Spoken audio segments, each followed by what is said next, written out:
Chapter 19. Schemes of Green. Vaughn apparated him directly into Diagon Alley. The swirls of magic and color coalesced around them, lighting the sky with golden wards and the buildings with layers of purple, white, yellow, and blue. Under his feet, the purple stone gleamed in mismatched patterns. Harry focused on it a moment, gathering his boundaries from the chaos of apparition. Vaughn, accustomed now to his employer's habit, waited exactly 30 seconds before gesturing them forward. They're this way. It must be very, very early morning. Harry mused. There is no one here. No one, that is, except the auras. Harry saw the minister's pattern, and alongside him the salmon pattern of Gawain Robard, who had taken over as head aura when Scrimgeour was elected. The two men stood slightly apart from the auras around them, at least a dozen witches and wizards, half of which were waiting in obvious guarding poses. Harry knew where he was. He had been here 4 times before. The house elf registry. Lord Potter, glad you could join us at such short notice. Scrimgeour's voice was strained politeness. Robard had none. If you would excuse us, Vaughn, I'm putting up a privacy ward. Harry appreciated that Vaughn waited for Harry's acknowledgement before the man stepped back. A golden ward shot through with deep red rows about them at once, masking the surroundings completely from his sight and blocking any sound that might have echoed down the empty streets. Harry could only smell the signature mix of magic and owls and potions to remind him that he was still in the alley at all. Lord Potter, Scrimgeour began, we are under a very strict time limit, or I would not have contacted your security. The ministry would like to ask you for a favor. A compensated one. Robard interrupted. 1,000 galleons for successful retrieval if there is no loss of life. Harry frowned. Maybe you should explain the circumstances first. The minister waved one yellow-green hand. We have nearly lost our time window. The hit wizards have Mr. Burke's stronghold in Nocturne surrounded, but the wards would require at least 4 more hours to dismantle. We have good information that the entire building is wired to detonate, some new form of magical explosive, in exactly 2 hours. In 1 hour, the wizard we believe killed Mr. Burke has an emergency international portkey to take him from the country, the kind that must have a preset activation time. He is a wanted criminal for at least 5 other murders on our shores and multiple counts of smuggling illegal substances in and out of Britain and France.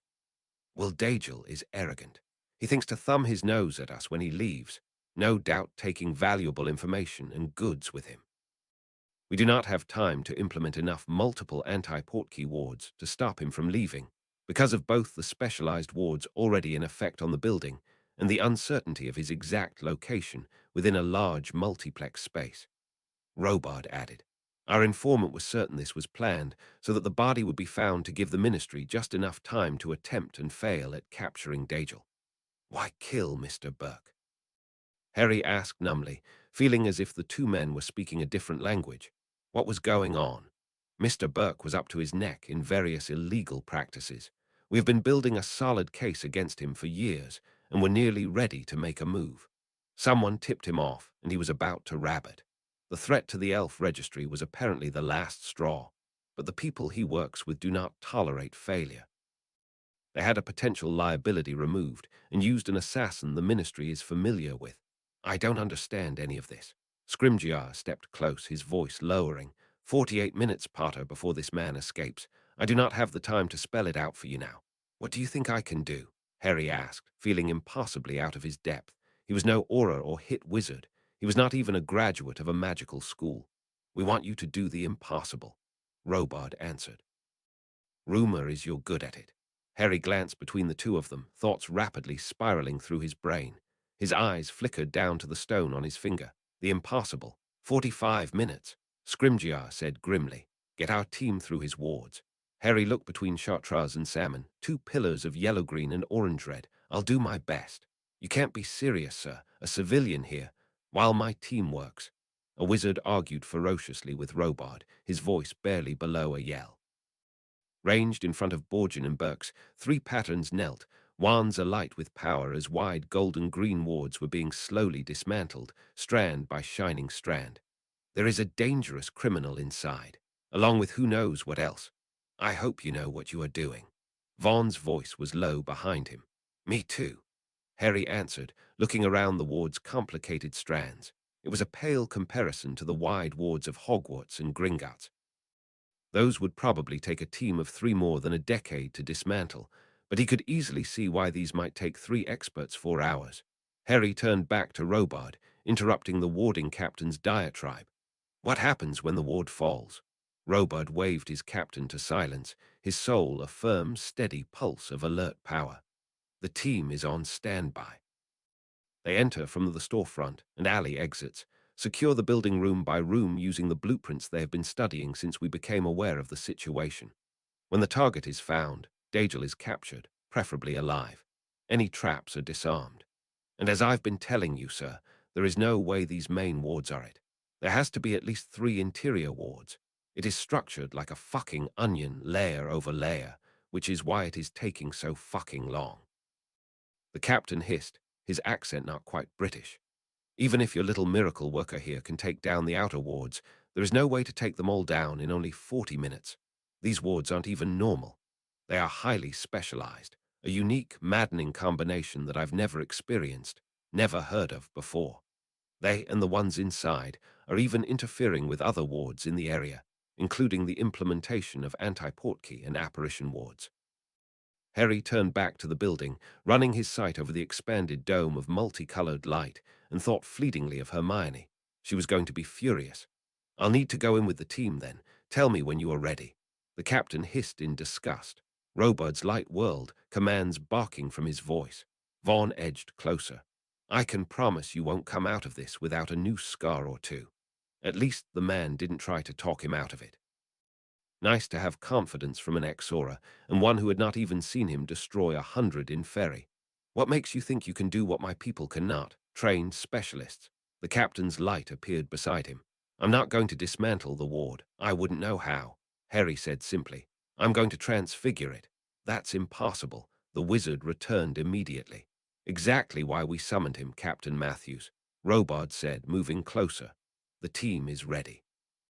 Mr. Potter, you will be with the storefront squad. Hit wizards Andrews, Gillian, Patrick, and Coltrane. Harry looked carefully at each in turn, filing away patterns and colors. Andrews spoke quietly. 34 minutes, sir. Robard's light jerked in a nod. Lights swirled as formations began to form, Vaughn and the warding team backing out of the immediate street, auras moving in for backup. Time seemed to be moving too fast, things happening far more suddenly than they should. Harry's heart raced as he turned to face the wards. On your signal, Lord Potter. Andrew's voice at his back. What should we expect? So bloody fast. Less than an hour ago he had been fast asleep in his laboratory chair. Now he was about to risk his neck for a bloody favor and the potential to do some measure of good. Hermione was going to kill him. It's going to rain. That's your signal. Harry curled his right hand around his scarlet and emerald staff, the stone on his middle finger a reminder of his own limits. 32 minutes. Harry took a breath and began to raise the magic within himself, the air growing heavy, the electric smell of raw magic infiltrating the alley. His staff began to heat, and clear as day he heard a phoenix begin to sing. 31 minutes. Harry looked into gold and green wards and remembered turning white flame into soft blue rain on another night only several months ago. 30 minutes. With a twist of emerald magic and phoenix song, Harry made gold prisms into blue crystals and felt the first droplets of rain patter against his cheek, the overwhelming dampness of a fresh rainstorm flooding the alley. Go, go, go. The hit wizards, 2 by 2, streamed around him for the door. Harry, without pausing to consider any more repercussions, followed a step behind. Captain Matthews had not been wrong. There were multiple wards, offensive jinxes, and several elaborate uses of transfiguration. Every barrier was transfigured into droplets of water, running harmlessly onto the floor. Room by room by room. Through rows of ancient artifacts and expensive jewelry, cursed items scattered beside useless junk. Behind a counter and into a storeroom, where the second group of 4 had gathered in front of stairs cursed to buckle beneath any weight, and a cellar door whose handle threatened to bite the hand from any who touched it. Harry made the entire door into water, and the second team descended. The remaining hit wizards levitated up the staircase, Harry following at a slower pace. Another door. A bedroom, another bedroom, a bathroom. The hit wizards communicated with signals Harry could not comprehend and did not pause to translate for him. Another ward, another fall of rain, another cursed doorknob that became blue teardrops of crystal. A section of floor that might have dropped Patrick and Coltrane into shadow changed to become solid purple stone that he would later realize had been a diamond's pattern. But in the moment, he only went with instinct. His heart pounded in his ears, and the lights of the wizards he was with flickered with wild adrenaline no matter how steady they moved. Another bedroom. Inside it rested a table that was not a table, a pattern of wood that did not bear the green color of aged oak, but instead brown streaked through with black. Patrick began to move past it. Coltrane cast the standard transmuting reversal spell upon the entire room. The table pattern became a wizard pattern, and red light rose from a green wand to tear into Patrick's legs like a serpent swallowing a mouse whole. The hit wizard shrieked in horrific pain, and Harry's ears rang like a bell. Too fast, too fast, too fast. More red light, more black shadows. Coltrane deflected a spell that was deflected again in turn by Gillian. Andrews propelled the screaming Patrick against the wall and out of the line of fire before red light struck his back and down his spine, sending him to the floor with an eerie gargled howl of agony. The room was a chaos of spellite and sound and evil intent. Dagel laughed. "I'll take you all down with me." Harry shook off his shark, reached out, and made the pulsing brown-black light stop. The laughter cut off, the sound of the two downed hit wizards screaming and whimpering taking its place, as Dagel slumped to the floor as bonelessly as Andrews had. "It's the Cruciatus. He'll be fine," Gillian stated, kneeling beside Andrews even as Coltrane moved to secure the target wizard. "He's dead. You bloody killed him, you bastard. It's all for nothing." Harry slowly leaned against the wall, trying to focus, trying to clear the haze from his vision from all the bright flashes of light. "He's not dead." "He's dead. I know when a wizard is dead," Coltrane barked back. Gillian interrupted them both. "I need help over here. Patrick severed both legs. Where the fuck is the backup?" Andrews, obviously still shaking off the aftereffects of a nasty bout with the Cruciatus, rose from the floor to stomp towards the door in response to her urgency. Coltrane and Gillian both were beside Patrick now, murmuring in low, soothing tones as the man sucked in ragged breaths, screams muffled by rapidly increasing exhaustion and blood loss. Harry knew the look of blood. He knew the splashes of fluorescent blue light upon the floor were from Patrick, his life slowing down with each loss of color. Steps pounded down the stairs, Andrews reaching the first level. The air was heavy with Cooper and electricity, and a new scent he could only describe as dark. Harry found himself kneeling beside Patrick, one emerald hand placed against heart-torn flesh that flickered in blue agony, its pattern broken, rendered by scarlet magic that still hissed and spit. Harry focused on that pattern, made himself see where the blue fractured and split, then wrenched it back together. He poured his own emerald life into it and sped Patrick's life back up to normal speed, separating it from death with every beat of his own healthy heart. "Merlin," Gillian whispered, and Harry glanced up, his hands wet with colorful life.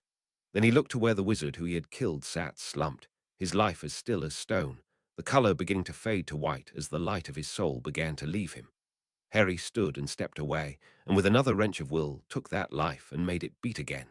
The wizard stirred, sucked in one angry breath. Then Coltrane cursed, and green power rose to disarm the man and bind him in one elegant swoop. Harry stood at a loss of what to do. Patrick's voice rose, thin and trembling. "I'm all right, I'm okay. I think I can stand. Did we get him?" Gillian answered, her voice satisfied. "Yeah, we got him." Harry supposed they had, but he didn't feel successful. He felt like it wasn't over yet. "Evacuate. Bomb detected, basement level," a woman's voice yelled up the stairs. "Get out now, now, now." Coltrane cursed again, but he was already moving for the door at a run. The bound wizard levitated behind him. Gillian's light melded with Patrick's, the first obviously supporting the second. Harry held up the rear, staff held tight in hands stained blue with Patrick's blood, moving as fast as he could to navigate the steps, knowing that was still too slow. At the base of the stairs, Robud's light seemed to coalesce from the wall, grabbing his own, pulling him into a stumbling run for the exit. Harry saw the wave of light beginning to rise under his feet and knew why backup hadn't arrived to help. It seemed the informant had been off about exactly what time the bomb was to detonate. Ahead, a voice yelled in warning. 30 seconds. Run! Robard pulled him into a bear hug, and Harry felt the man's light swallow him whole and jerk him forward into a rapid sideways levitation he had not known was even possible. Several wild seconds, the world streamed by in flashes of light too chaotic to comprehend, his stomach rolling in violent protest. Then they hit a wall with a painful jerk, their forward motion becoming a fall cushioned by a wash of familiar Chartreuse magic. A painful second before the rising bubble of light behind them ruptured in an explosion of ferocious white heat that followed him right down into unconsciousness. Wake up! Wake up! Pain landed against one cheek. Color bloomed inside his mind. He heard yelling, heard the crackle of flame, heard orders being given. He smelled the fire and felt its heat. He saw red and orange consuming the bones of what was once a two-story row of buildings. Another painful slap, another flash of yellow and green. Open your eyes, damn it, Potter. Harry remembered to open his eyes. The minister rocked back, rough, strong hands dragging him to his feet. Stay awake, Lord Potter. You no doubt have a concussion from the knock you took. Robard. Harry croaked and degenerated into coughing. Scrimgeour slapped his back. You cushioned his fall, but he saved you both with that maneuver. It's always spectacular to see partial apparition. The minister sounded far too elated to be standing next to a demolished building. He's trying to save the other buildings. I'm afraid a small chunk of Nocturne just got demolished. So that's what he had felt. Harry had never heard of partial apparition. He coughed again. Vivon. Conscripted. He's currently working to evacuate any civilians who hadn't already hit the hills hours ago at the site of an Aura task force. Harry nodded slowly, then looked down and around. His staff lay on the ground a foot away. With a breath, Harry called to it, stretching out a hand to catch it with a thump. He leaned against it immediately, relieved to see it was undamaged. Should you be here? Harry wondered aloud, wincing at the myriad streams of light, as auras swarmed like ants, random spellfire shooting like lasers, his stomach turning over again with nausea. My undersecretary will not like it, but he can't stop me. I have been after Dagel for years, and the situation is under control. Harry doubted the public would be happy to lose their minister to a random spell, though, but he couldn't much bring himself to care at that moment. Can I go home? Harry asked wearily, and Scrimgeour laughed. You Lord Potter are going to St. Mungo's. When they say you can leave, you can. He didn't have the energy to argue. He just looked at the flames. Does this count as successful retrieval? Scrimgeour didn't hesitate. Without a doubt. We have Dagel in custody, and your team fared fairly well. A job well done. Congratulations on your first field assignment. You say that like there will be more. Harry murmured, suddenly more thirsty than he could remember being in his life. We'll debrief when you've had a decent looking over. The minister waved to one column of light, and a harried pattern rushed towards them. He goes to Mungo's, private ward. No need to give the papers more fodder. The pattern jerked in what had to be a nod. Harry didn't get to say goodbye before he was once again pulled into apparition. That final apparition was one too many. Upon arrival, Harry collapsed to the floor and lost what remained of his stomach, his entire body trembling in reaction. Gentle hands held his back, cleansing peach spellite, washing away both the sick and the blue blood that coated his skin and clothes. There now, take it easy. The feminine voice belonged to the peach-colored pattern that pulled him gently onto a bed, a thick green blanket draped over him. For a long moment Harry just lay there, shivering, trying not to see anything at all as the healer ran her scans. 4 purple and green walls, all coated with spiderwebs of white sterilization charms. It smelled as strongly as any Muggle hospital, but with the scent of lemon rather than chemicals. He heard no one but the healer, and could only assume the walls also held privacy charms underneath the tangle of wards. You'll be just fine, Lord Potter. You had a few bruises and a rather nasty bump on the head, as well as symptoms of mild shock. I've taken care of the bump and bruises. The nausea and weakness should begin to lessen at any time. I wouldn't recommend eating or drinking anything until they do. She bustled about, a gentle peach light. Now I would like to keep you here for observation, but if you have someone at home who can keep an eye on you, that is your decision. Harry licked dry lips, shook his head. I have a house elf. I would rather go home. She hummed in disapproval, but did not argue with him. Well then, call it up and I'll give it the relevant information. Harry took another slow breath before calling for Creature. He really, really wanted to go home. Healer Leslie, as she called herself, gave Creature several leaves of parchment and a stern lecture. Harry was slightly intimidated by the way Creature spoke firmly of his dedication to take care of the Master. He might have been better off in St. Mungo's. But when Creature gently took them back to Grimmauld Place with a muffled pop, Vaughn and Robard were already stepping from the fireplace. Harry hadn't even fallen into a living room chair before Robard began. I was told they were releasing you. If you can give me an abbreviated version of events for the record, that will do for now. Harry wanted to ask some of the questions that had been plaguing him since his very early summons. But he swore the lights around him were going loose and hazy, a phenomenon he had never experienced before. He really hoped they stopped doing that after he got a very, very long nap. I got rid of the wards. We entered the building. I got rid of more wards and a few curses. Then we found Dagel in an upstairs bedroom. He had transfigured himself into a table. Robard jerked in a nod, and Harry was suddenly aware that Creature was hovering over his shoulder like a yellow guard. He spared the house, Elf one weary glance before continuing. Patrick then, Andrews were cursed before Dagel was taken down. Andrews went to find backup. I fixed Patrick. Then we heard someone telling us to evacuate, which we did.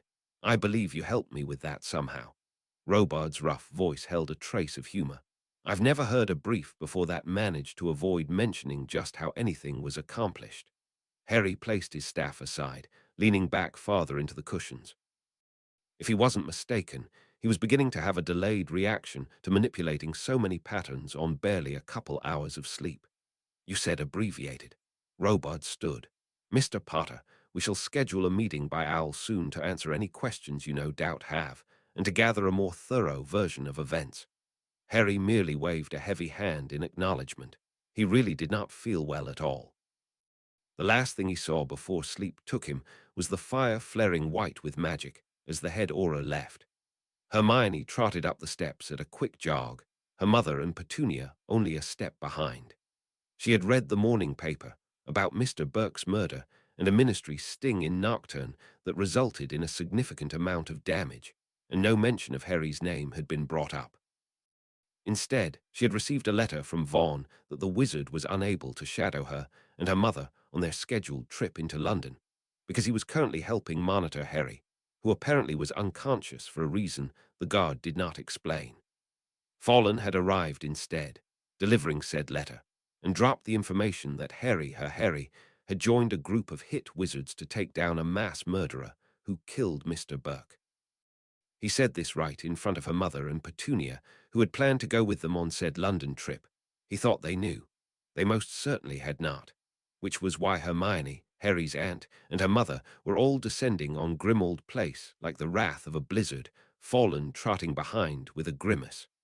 Vaughn met them at the door, his eyes hard before recognition lightened them. The younger of the two guards was short, but lean, his black hair kept shaved nearly to baldness, his skin a rich brown that spoke of a mixed heritage.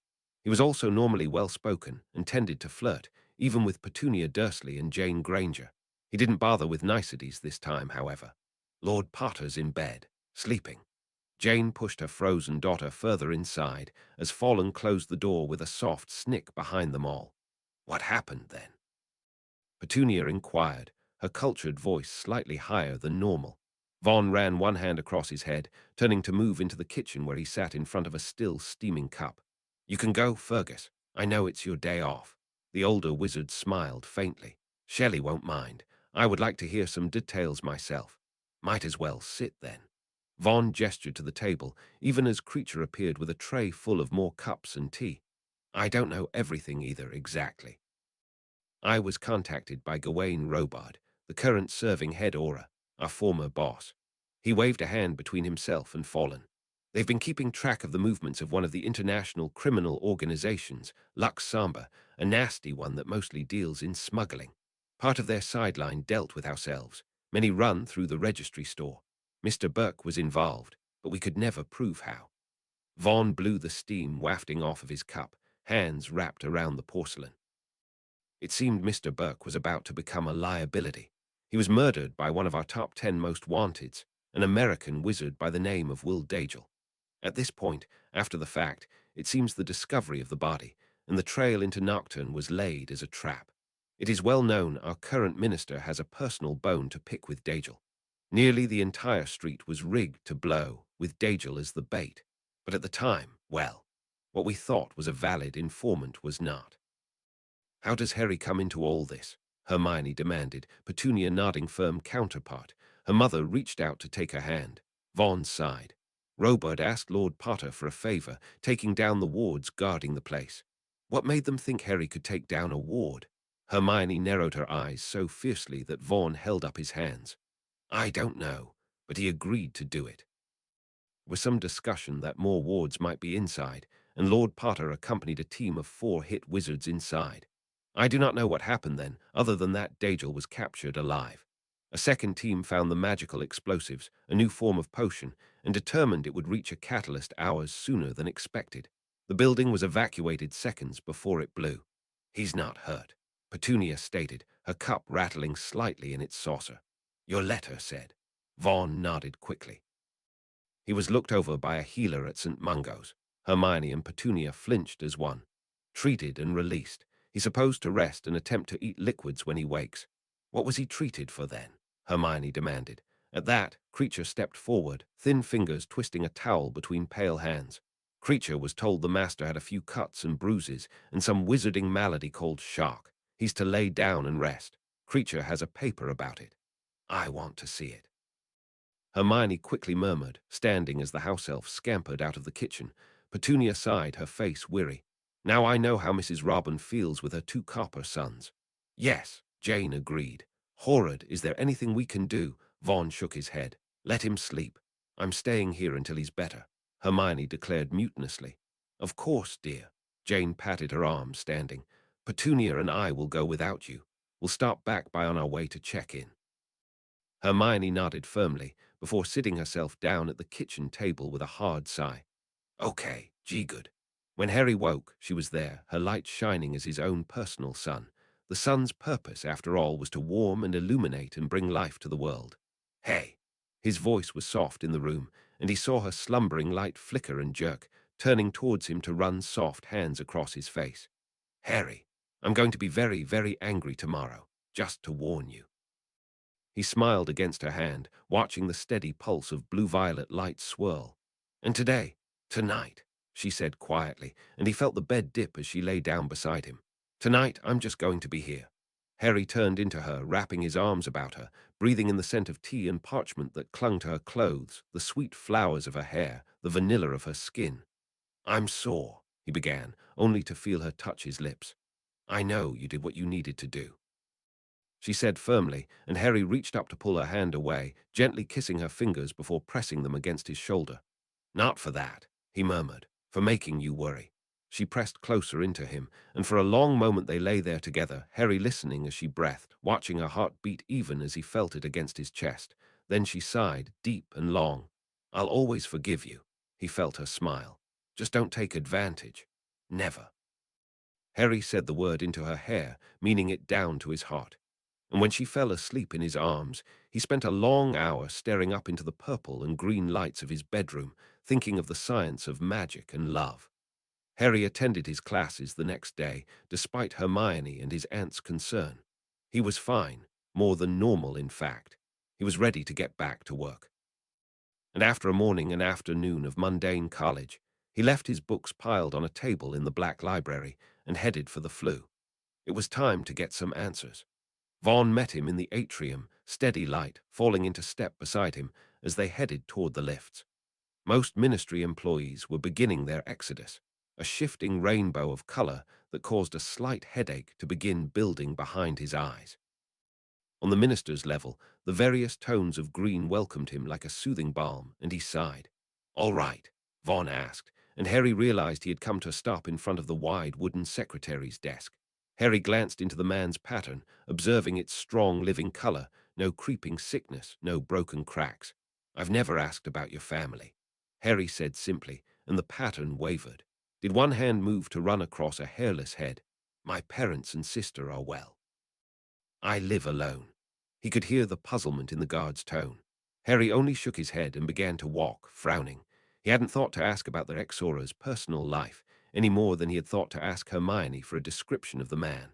But he had asked him and fallen both to be his guards, on what amounted to a reliance on the strength and quality of their patterns, their souls, because he had liked the way they looked. He had no science for the character traits of the different colors of souls. He could not yet understand why some people were green and others red, why some people gleamed bronze and others a dull gray. Maybe he just liked shades of green because his own hue was green. Maybe it was simple coincidence that the minister's office was made up of material that was almost entirely schemes of green. He couldn't fathom how to possibly test a theory relating to the amount of good and bad intent in a person based on the color of their soul. Or even more extreme, their competence at whatever their intention was. After all, he had seen children whose color was bolder than many adults, innocent souls who could not possibly be evil. But surely some would grow to do bad things. Harry stepped into the minister's office, not surprised to see Robard's salmon light also present. He was surprised when Vaughn closed the door behind him, leaving himself alone with the two older men. Apparently, what was to be discussed was not for his guard's ears. Lord Potter, I trust you are ready for the vote next week. Harry slowly sat, leaning his staff against the desk in front of him, a slash of red in a sea of green and gold. There hasn't been a motion to vote on yet. Scrimgeour tapped one yellow-green hand against his desk. There will be. Lady Bones will present it, Lady Longbottom will second it, and a vote will be cast. Before the session is up, a committee will be selected to create a new set of regulations protecting your house elves. Without a doubt in March, those regulations will be approved. Congratulations are in order. Harry felt the wood pressing hard against his back, Robard silent at his side, as the minister laid out his prediction of the future. No, his guarantee. How can you be certain? Harry questioned. You don't control the entire Wisengamot. Scrimgeour's chair shifted against wooden floors, wood legs on wood boards on wooden bones. Soft pine over steady oak over hints of steadfast cedar, all unique and all part of one very large family. Because you did me a favor, and I find this an easy one to repay, and one well worth doing. Amelia and I may not agree on everything, but the forced servitude of a race is one we do. And those that did support Burke are losing power rapidly with the news of his assassination. The ranks tend to fall apart when the leader is dead. Add in yourself, and few would publicly naysay such a resolution. Harry closed his eyes, though nothing he saw changed. He did not even see the skin of his own eyelids, another obvious sign that his sight was not the least bit related to the actual eyes, but it was a comforting motion nonetheless. Just what was Burke involved in? Even to his own ears, he sounded tired. Perhaps he should have waited another day after all. He was one arm of a very prolific wizarding criminal organization. One that, if our sources are correct, originated in France or Switzerland. They specialize in smuggling illegal goods, books, dark magic, the like. Elves under blood contracts being one such, as British law did make it illegal to force house elves to kill themselves or others. Harry heard the scorn in his voice. Potion ingredients, poisons, eternal love spells. Burke was involved with them all. He also ran at least 2 known safe houses in Nocturne for hiding goods and people. He had, and probably still has, spies within the Ministry and the Auras. They always seemed one step ahead of us when there was a raid. Even the hit wizards had problems, and they are all under contracted oath. It seemed their bloody specialized wards always gave them time to escape. There are simply too many magical ways into and out of the country, too many holes, too many unregulated means of travel. Then he was killed because of the media attention into his registry. Harry supposed, and Robard finally spoke. We were very close to having him. We had legal reasons to look into the contracts, to count the elves in his stable. Within a month or two, it all could have been exposed. Dagel was sent in to prevent that, embarrass us, and possibly manage to kill the British minister with his little explosion. Harry imagined he could feel the coldness emanating from Robard with that last statement, even as Scrimgeour waved one hand in dismissal at the subtle reprimand. Robard continued, voice harsher. And he might have succeeded at all of them if Rufus hadn't remembered your ability to unravel Dementors. It was worth a try to duplicate the phenomenon on those wards. It was a relief to us all when it paid off. Harry opened his eyes, expanded his sight to include the entirety of the office, a realization pressing in on him. The golden wards had been moved. Instead of a simple dome about 2 feet from the desk, one that had been linked to at least 3 objects on its surface, it seemed targeted only on the wooden surface itself, extending back around the minister in a triangular pattern. "You've changed your security." The minister laughed, slapping his desk with a reverberating sound. "I told you, Gawain." "He's perfect. Perfection remains to be seen." The man responded dourly under his breath. Harry glanced between the two patterns, gathering the nuances of data that were given him. He was not sure he liked the theory he came to. "I'm not interested in oral work or being a ministry employee," he finally said into the air. "I have other plans." Scrimgeour began to speak, but Robard cut him off. "I wouldn't want you for an aura, Potter." Quite simply, the men and women would be either too in awe of you to work properly, or would be trying to show off and garner your attention. You attract the media like Erlkings to children. The department doesn't need your name or your look. We just want your talent. Harry raised one brow. "I don't see how you get one without the other." Robard's light twisted in a turn, the wizard's power flexing like a cat as he gestured with one hand. "I and my best team train you for field conditions. We give you a disguise and a new name, which is not unusual among unspeakables or hit wizards who wish to remain anonymous for their family's sake. When a special situation arises that could use your expertise, you are called in just like any other contracted witch or wizard specialist. Then you leave when your job is done. No paperwork, no trail. No one will know." Harry shook his head. "I don't see why I would want to do that. I came 3 days ago out of curiosity, and because it sounded like lives might be at stake. You have other ward breakers, use them." "Can you train them then?" Robard returned. "What about the next time we try to raid a warehouse that may contain illegal, dangerous substances? You can keep saving lives if that is what drives you. You saved at least one wizard already from losing his limbs, perhaps his life. Reattaching limbs severed by dark magic is another shortcoming of wizarding healers. They can never quite get it right." Harry sat silent, and the minister began to speak next, his gravelly voice not quite cajoling, not quite honest. "Or do you trade in favors? Do you have more legislation you might want to pass? Work like this opens doors, opens ears. The ministry will be in debt to you for what services you can provide helping us catch these people." Harry felt a sinking sensation in his stomach, even as he saw the reality of it. He knew the science of politics. He had read enough books to understand the psychology of men who held power and the forces that spun the wheels of government. He knew, clinically, that favors were given and received, bribes, deals. He knew that not all who did such things had bad intentions, even as most did not have purely good ones. But most of all, he could see how he could profit from just such favors. He had contemplated how to get any magical research into Muggle inventions without tipping off covert ministry employees who had infiltrated mundane government offices. Any synthetic potions or derivative magical ingredients could set off a red flag that got the ministry, and by proxy, the Ike involved. His and Hermione's dreams of improving non-magical lives could be dashed before they even started. Before they could get powerful enough economically and politically to challenge the Iqua's statute of secrecy and survive it without penalty and sanctions. Having the Ministry of Magic owe one favors would certainly go a long way. Having certain documents conveniently passed along, certain confundus spells on government drones overlooked. All it would take was for him to go on a few missions, take down some wards, perhaps heal a few patterns. The ministry wasn't yet aware of just what he was capable of. It was tempting, too bloody tempting. And just like the animal testing, it all seemed so practical. He had to know, in one case, had to know what he could do so that he knew how he could act. Now he had to act, so that in the future he could do. Perhaps his moral compass was more skewed than he had realized, because after the initial reaction to the prospect of bribery, he found himself perfectly willing to make a deal.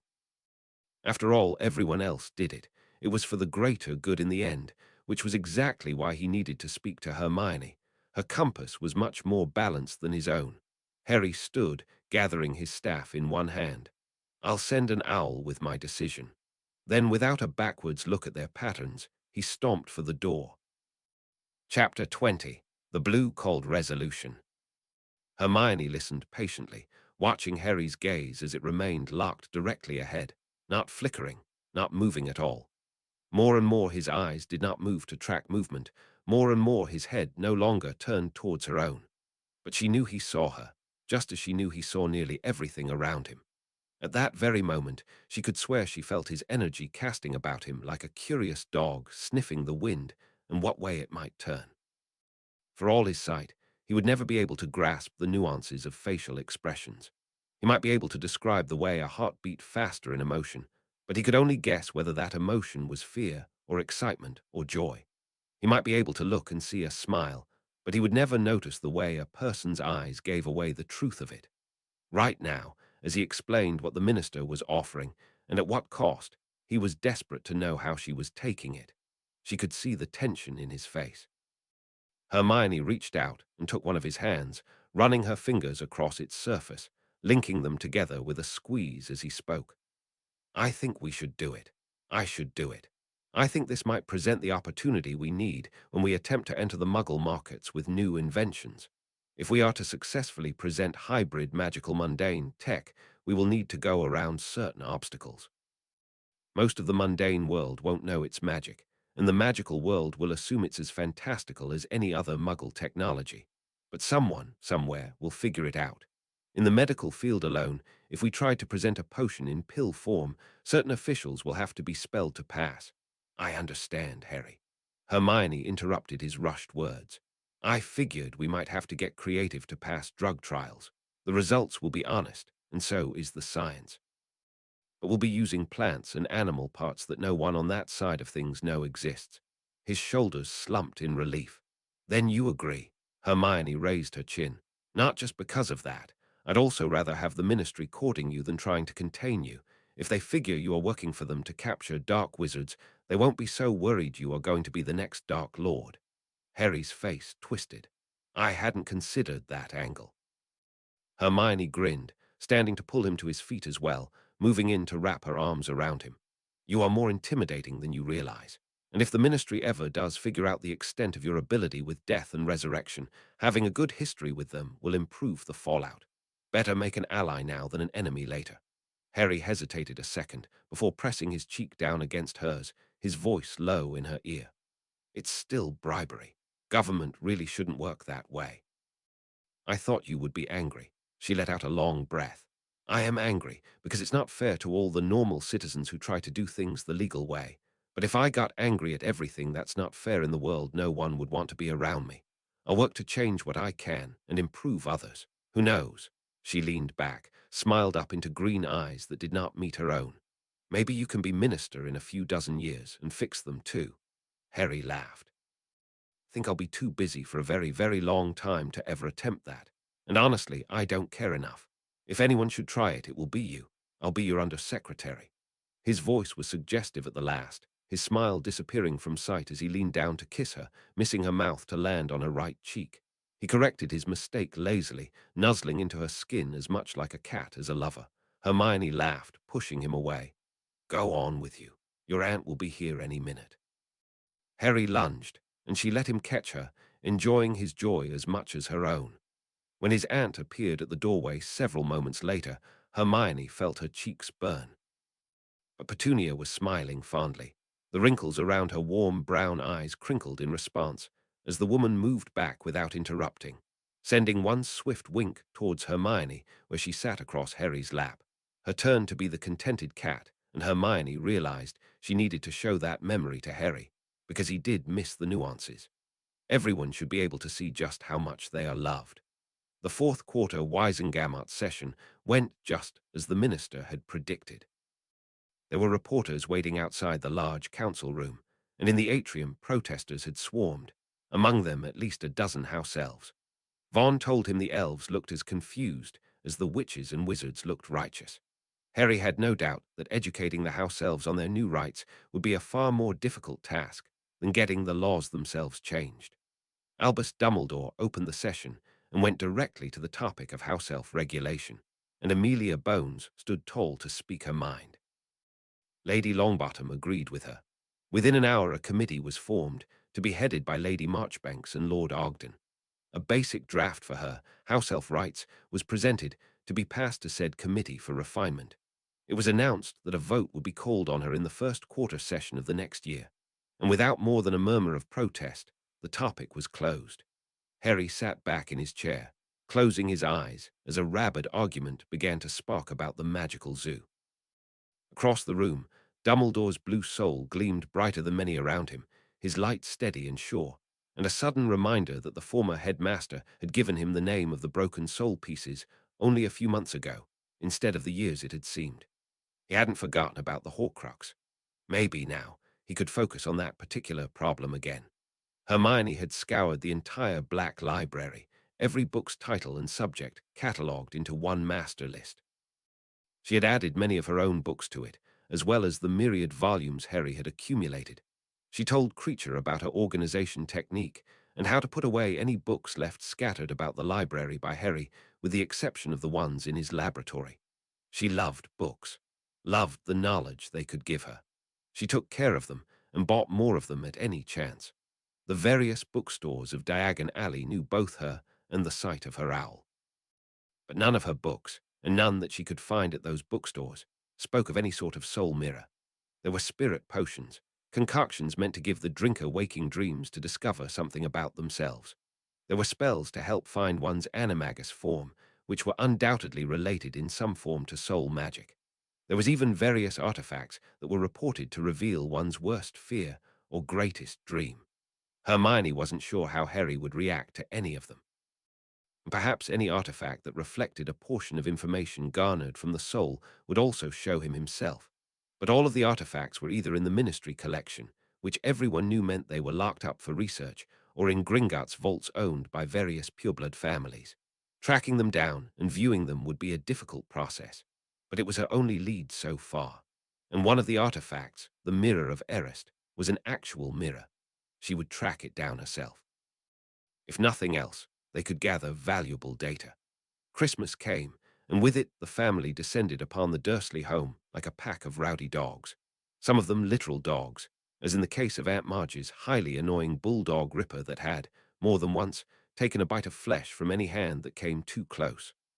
Uncle Vernon's sister had gotten in a large row with Petunia over one such incident years ago that had left Harry up a tree and Dudley with a bleeding hand. After that, the beasts were banished to the backyard in a chain. The Grangers came bringing gifts and food that they had been told specifically not to bring, but did anyway, as had happened the last 3 times the Dursleys hosted the holidays. It was loud and chaotic and perfect. Harry sat on the overlarge sofa, one hand looped around Hermione's shoulders as he watched the patterns flicker by, hands gesturing, voices laughing, all alive and moving and happy. I just don't see it, Vernon, I don't see it. Why can't Dudley go to the college you attended? It was good enough for you. Except Aunt Marge. She was not happy.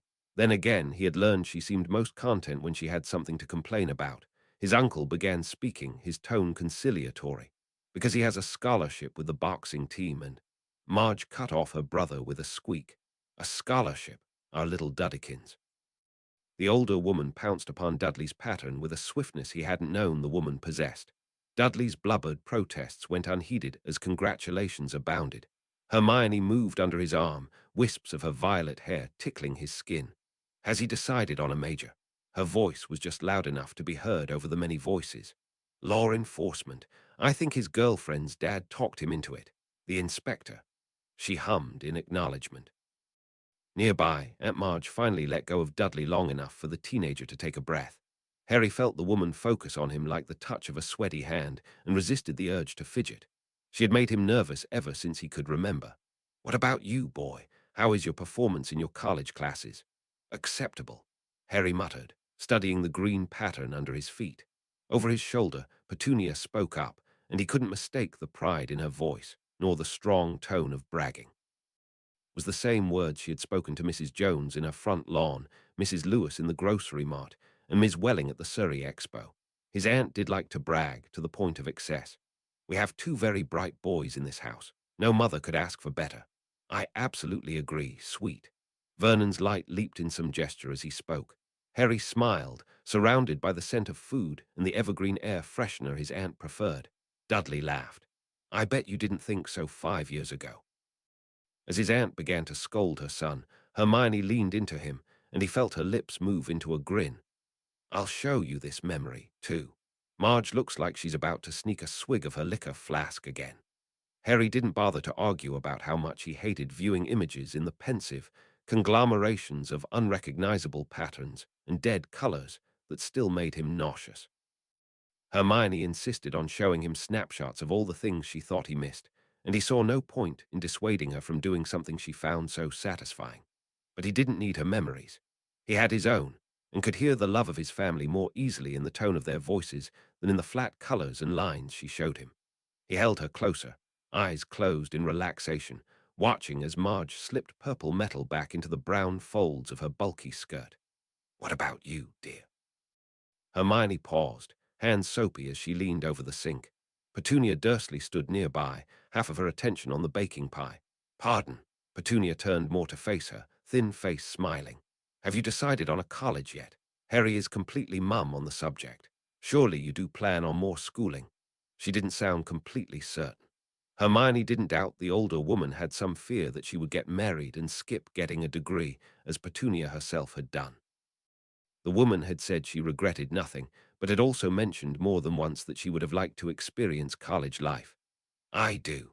I'm actually considering some form of medical school, or a year for the prerequisites at least. Petunia blinked, surprise bowing her mouth. For your kind, or Hermione smiled. Normal college for now.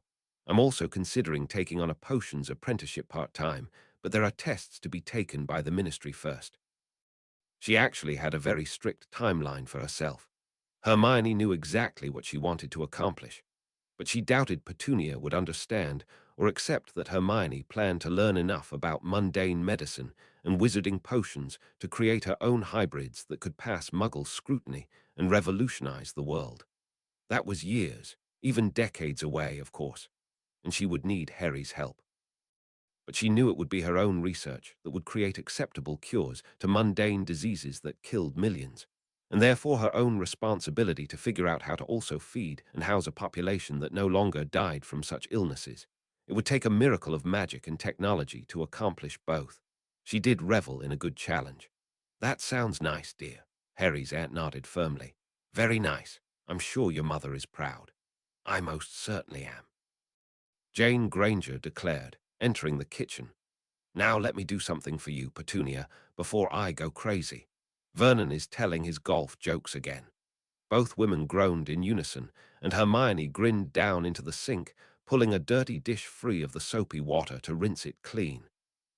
The new year was born quietly in the still darkness, as Harry looked into the crackling red light of the fireplace, Hermione dozing on the couch, the scattered rectangles of green about her all he could see of the notes she had been perusing. It's midnight, sir, Creature whispered, the old elf's voice rougher with his low tone. Harry nodded slightly, his right hand raising in the universal gesture of acknowledgement. On the middle finger, the impossible ring gleamed blackly white, prisms within cones, all its angles defined only by the point he happened to fix on first, changing the second he looked away. Thank you, Harry murmured, opening his eyes and rising to gently touch his girlfriend's shoulder. Light shifted, stretched, sighed. I don't know what's wrong with me. A minute past 11 and I'm dead to the world. He smiled, grasping a raised hand to pull her to her feet.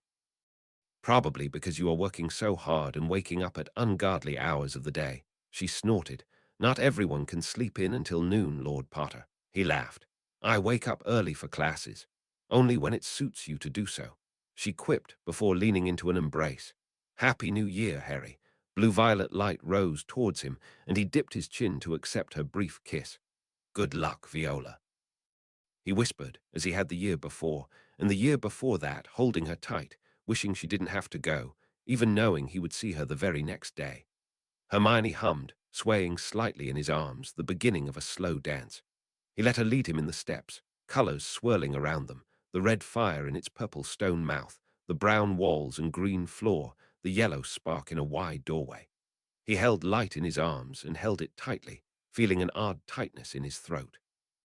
A part of his mind categorized all the medical problems that could cause such a symptom: anaphylactic shock, tonsillitis, mononucleosis, long words for many problems, and all of them a distraction from the real reason. He loved her, in every small moment like this one, more and more each day. He could blame it on dopamine and the brain's reward centers all he liked. It didn't negate the very physical and emotional reactions he had to being with her and being without her. Humankind did love to attach itself to one another, for reasons science and magic still couldn't completely explain. This is nice. Her words were soft against the fabric of his shirt, and Harry breathed in her scent, fixing the memory in his mind along with all the others he had of her, every nuance of her soul that he had seen, every flicker of her pattern and sound of her voice. He knew her better than he did any other. It is. Harry agreed, stilling their dance, lowering his head to hers for another slow, soft brush of lips. It really, really is. 1998, Harry was not sure what he had been expecting when Head Aura Robard summoned him for his first training session. He was sure he had expected to be tested, magically, physically. Certain he would be forced to prove some level of spell accuracy and defensive capabilities. He would be expected to work with hit wizards, after all. As far as he was aware, the closest Muggle alternative to such a force was a rapid response team, and the members of such were always the most trained and efficient at their job. Instead, Harry found himself sitting on a purple chair in a small conference room down from the main Aura office, the walls white with enough layered wards to trap a dragon. Across from him, Robard's salmon pattern flipped through thin rectangles of parchment. You should have at least 5 grade ONEWTs, but you've never taken any ministry competency tests. You should have an apparition license. You should have graduated from a magical school, in the least. The ministry has only rumor and suspicion of what you can and cannot do, besides what has been observed during the tournament and several instances after. Harry wondered if the word instances referred only to the disposal of the inferi or to the multiple lives he had taken in his own self-defense. He waited for the man to get to his point. If any of that had mattered to the ministry, he wouldn't be where he was. Robard sighed. You do not appreciate how respected, admired, and envied the members who make the level of hit wizard are. Many auras at least try to pass the extra tests, for the salary if nothing else. The ones who don't try are the ones who realize that each wizard on the squads has a bed reserved at St. Mungo's for their own use. It is dangerous, often thankless work. I'm not going to be a hit wizard, and if you are trying to talk me out of working with them, feel free. At Harry's comment, Robard's light tensed and straightened. No, you won't be. You'll be a civilian specialist. But I'll be damned if you get any of my men killed because they risked their necks saving yours. Harry remembered the chaos of the building in Nocturne Alley vividly, the too fast flashes of magical color. Anything can happen. I could die saving them as well. At the thought of his own death, he felt the invisibility cloak rustle around his shoulders where it was tied and inactive. Harry frowned at the sensation, distracted when Robard began to speak. Yes, which is why the purpose of future training will be to prevent dying at all costs. Nearly any magical malady can be reversed, limbs and bone regrown, blood restored. You will be taught how to stay alive when people are trying to kill you, as part of a team. Harry ran his gaze over the walls, spiderweb thin strands of wards of every kind and color, until they melded together into one pearlescent wave of white. Are you going to teach me, or lecture me? Robard stood, and with a sharp gesture a door opened, 2 pillars of light stepping through. There must be a window, Harry realized, and at the same time knew he was in what amounted to an interrogation room. Abruptly, the walls began to twist and bend, moving away, their lights glowing bright with magical power, built-in expansion charms. Not just an interrogation room then, but a training one as well. The wonders of magic never ceased. One of the strangers was a compact pattern of deep blue, a hue often called resolution, the other a pale purple shade of lavender. They didn't introduce themselves. Robard moved away, his voice unmistakably smug. Neither, Mr. Potter, prepare yourself. The 2 patterns bent in what might have been a bow, twin wands of brown and red in their right hands. A duel. He supposed it was a compliment that it was 2 on 1, but he wasn't sure what the man hoped to prove. There was a long moment of silence. Harry waited for movement, a spell, anything. He expanded his sight around him, closing his eyes for focus, finding it easier to look in every direction when his brain was not telling him he should be seeing only ahead. Nothing. Harry frowned. Robard growled. Are you even going to stand up, fool? You won't last an hour in the field. He resisted the urge to reply that he had lasted at least 15 minutes the month before, which was something. He also didn't mention that he found standing superfluous. He couldn't dodge well or move fast, and would be relying completely on his magic anyway. Being seated would change very little. Harry slowly stood, his staff in one hand, debating for a second whether he would be better served to look and see his surroundings outlined, or retain his color vision to manipulate any spells. He decided on the latter, just as the blue pattern spoke a casual spell in a feminine voice. Expelliarmus. It was green intent, wrapped with the blue of the caster's magic. Moved slower than a bullet, perhaps even slower than a ball kicked across the floor, but fast enough that Harry had little time to think through a course of action, only respond. He turned it to water. He liked the way water looked, simple blue crystals that fell beautifully to the floor in a small shower of pattering sounds. There was a moment of silence, either surprise or simple expectation. Blue spoke again, this time moving 2 paces to the right, even as Lavender also cast, moving left, a male voice. Spelliarmus, Impedimenta. These two were obviously a team. Harry blinked, and again water fell. There was no pause this time. The two burst into movement, rolling, spinning, their patterns swift and nearly silent, almost like they danced to music he could not hear, spells moving from their wand in elegant spirals, some spoken, some silent, all tinted green with offensive intent. Harry figured the floor was getting very wet, when Blue paused her attack to vanish traces of blue liquid from the floor. He decided to change his own methods. The next spell from Lavender was made into fire. It roared red and bright, blocking his vision for a moment, a mistake that let Blue's next spell get much closer than he would like. His hand tightened on his staff, and in a moment of annoyance he cast the golden tones of Protego Maxima.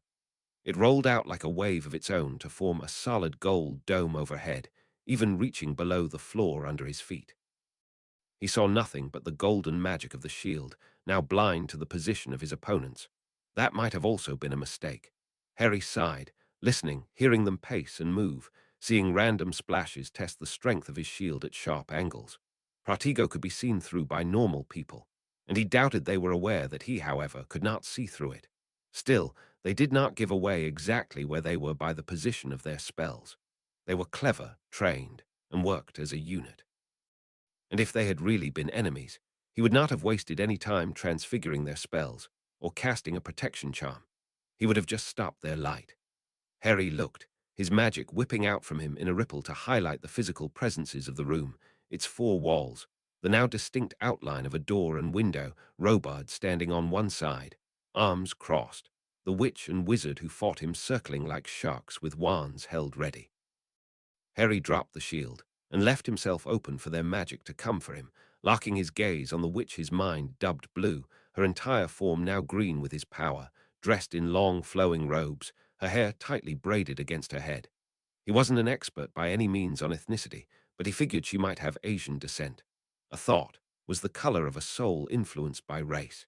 It didn't seem to fluctuate based on gender. The woman stood frozen, wand uplifted, eyes narrowed. Harry knew seconds had passed, and wondered what the two were waiting for. Lavender stood to the side, the man's wand lowered, posture guarded. Robard's voice seemed to echo in the large room. Is this a trap, or merely an intimidation tactic? Harry frowned at the question, but did not look away from the two auras to face their head. What? Robard snorted. Take him down already. Harry blinked as the witch and wizard gathered themselves, exchanging brief glances. This feels pointless. What do you want from me? He called out, withdrawing his energy, the world returning to its unique pulsing colors. No answer came, and the next few spells to approach him were turned to mist. Frustration rose. Just tell me, Harry demanded, gesturing sharply as he turned his back on Blue and Lavender, facing the head aura. He saw their colors swirling to strike, and did not waste any mental capacity bothering to wonder how it was possible to see behind one's own head. He heard the splash of water as Lavender approached rapidly. Robard's pattern, gleaming with an orange and red tint, was silent. A hand of pale purple reached out for his shoulders, wand poised to press into his lower back, the classic restraining move of any aura, where any spell cast would have instant effect. Harry took the human pattern of the wizard's hands and turned it to stone. The wand clattered to the floor as the man fell, arms suddenly too heavy to lift, curses spilling from his mouth. He did not scream with pain, however. Stone has no nerve endings after all. Harry stepped away from the wizard, blue hurrying over to wash her partner's hands with deep blue light. Well, Harry repeated, do you want me to be proven weak? Are you testing my ability to defend myself? Or do you want to find out how far I will go? Suspicion lay under the surface. The ministry would surely love to confirm the rumors from the prophet. Robards' voice was soft. How far you will go, Mr. Potter. Not how far you can. Harry tried not to hiss his mounting frustration. If I could be easily disabled, I would be dead 3 times over already. That is not what this is about. No, I suppose it's not. Robard straightened, walking closer, salmon light flickering with life. A wizard who could survive attack by several dark wizards has little to prove to me. But your team will not really trust you unless they prove your mettle themselves. Harry turned from glaring fiercely at the head aura's light when Blue spoke, her voice authoritative. I am H.W. Ethanen of the Winged Horse. My partner is H.W. Granian of the same. Robard's light dipped in a nod. The Aura Department divides several of its more politically delicate hit wizard squads into groups, all of which are given a common symbol. Squads who do work that might lead to retaliation or can better work under anonymity.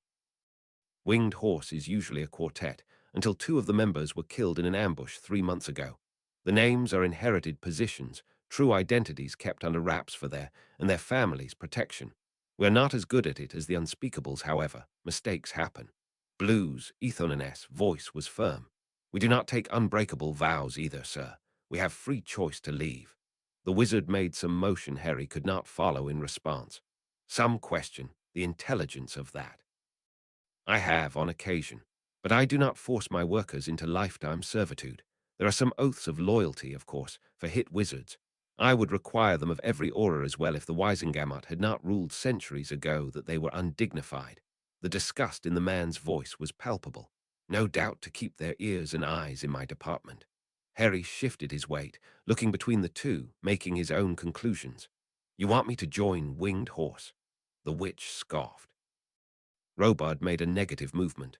No, 2 replacement members have already been chosen and are completing their training now. If they agree, you will work with them all here until you understand their style of action. When your presence is required, they will enter any situation with you. Ethanen answered the implied question. I'm convinced he won't get us killed. We will work with him. She paused, continued. But I need you to be honest with us, Mr. Potter, regarding your capabilities. We need to know your weaknesses and your strengths, or else we, or you, might make an avoidable mistake. Harry did not speak right away, and the witch continued. We need to know the extent of any visual impairment you have, and how quickly you tire from magical exhaustion. We need to know if your transfiguration abilities are the only way you can defend yourself, or if you have knowledge of advanced defensive and offensive spells. It would also be nice if you could fix Granian's arms. Harry twisted the pattern back to human with a glance, watching the lines and angles reform in a single blink. The wizard sighed, moving to his feet. Thanks. His voice only held relief, no undertone of authority or anger like the woman's. If anything, the man sounded tired. Trust is imperative. Ethanen repeated. Harry didn't doubt it was. Unfortunately, he did not trust the ministry or anyone who worked for it. But he did have to work with them, and some token of trust would have to be given. Prolonged use of fiendfire can be tiring. Harry spoke slowly. As are large transfigurations, one's more than 5 by 5 meters, especially if I give them any semblance of life. Like the dragon, Ethanen stated. I saw it from what remained of the stands. Harry nodded, debating what else to share. I know many spells. I have listened to many books on spell theory and development in my own studies. I am confident I can replicate most if needed and recognize many by sight. He hesitated to use the word. The witch caught the pause. How well do you see? Well enough. Harry returned and ignored her slight sound of annoyance. I won't hurt one of you by mistake. So noted. Granian muttered. Robard spoke into the silence that fell. It is settled then. You will be given a portkey to attend regular training sessions until Ethanen and myself are confident in your abilities. Harry wondered just how often regular was. You said no one would know my identity. How do you plan on hiding it? Granian moved closer. A standard uniform. It is not unusual for hit wizards to choose to wear armor over their faces, and one would cover those scars of yours nicely. Dragonhide, or better, Grafwun skin to cover any areas prone to be targets, which can also change your body's general shape. We will give you a name. Nothing fancy. That staff will have to go. It's too noticeable. How necessary is it? Unbidden, his hand tightened around the wood. Harry had not had it out of his presence for years, but the man was right. I can use another staff.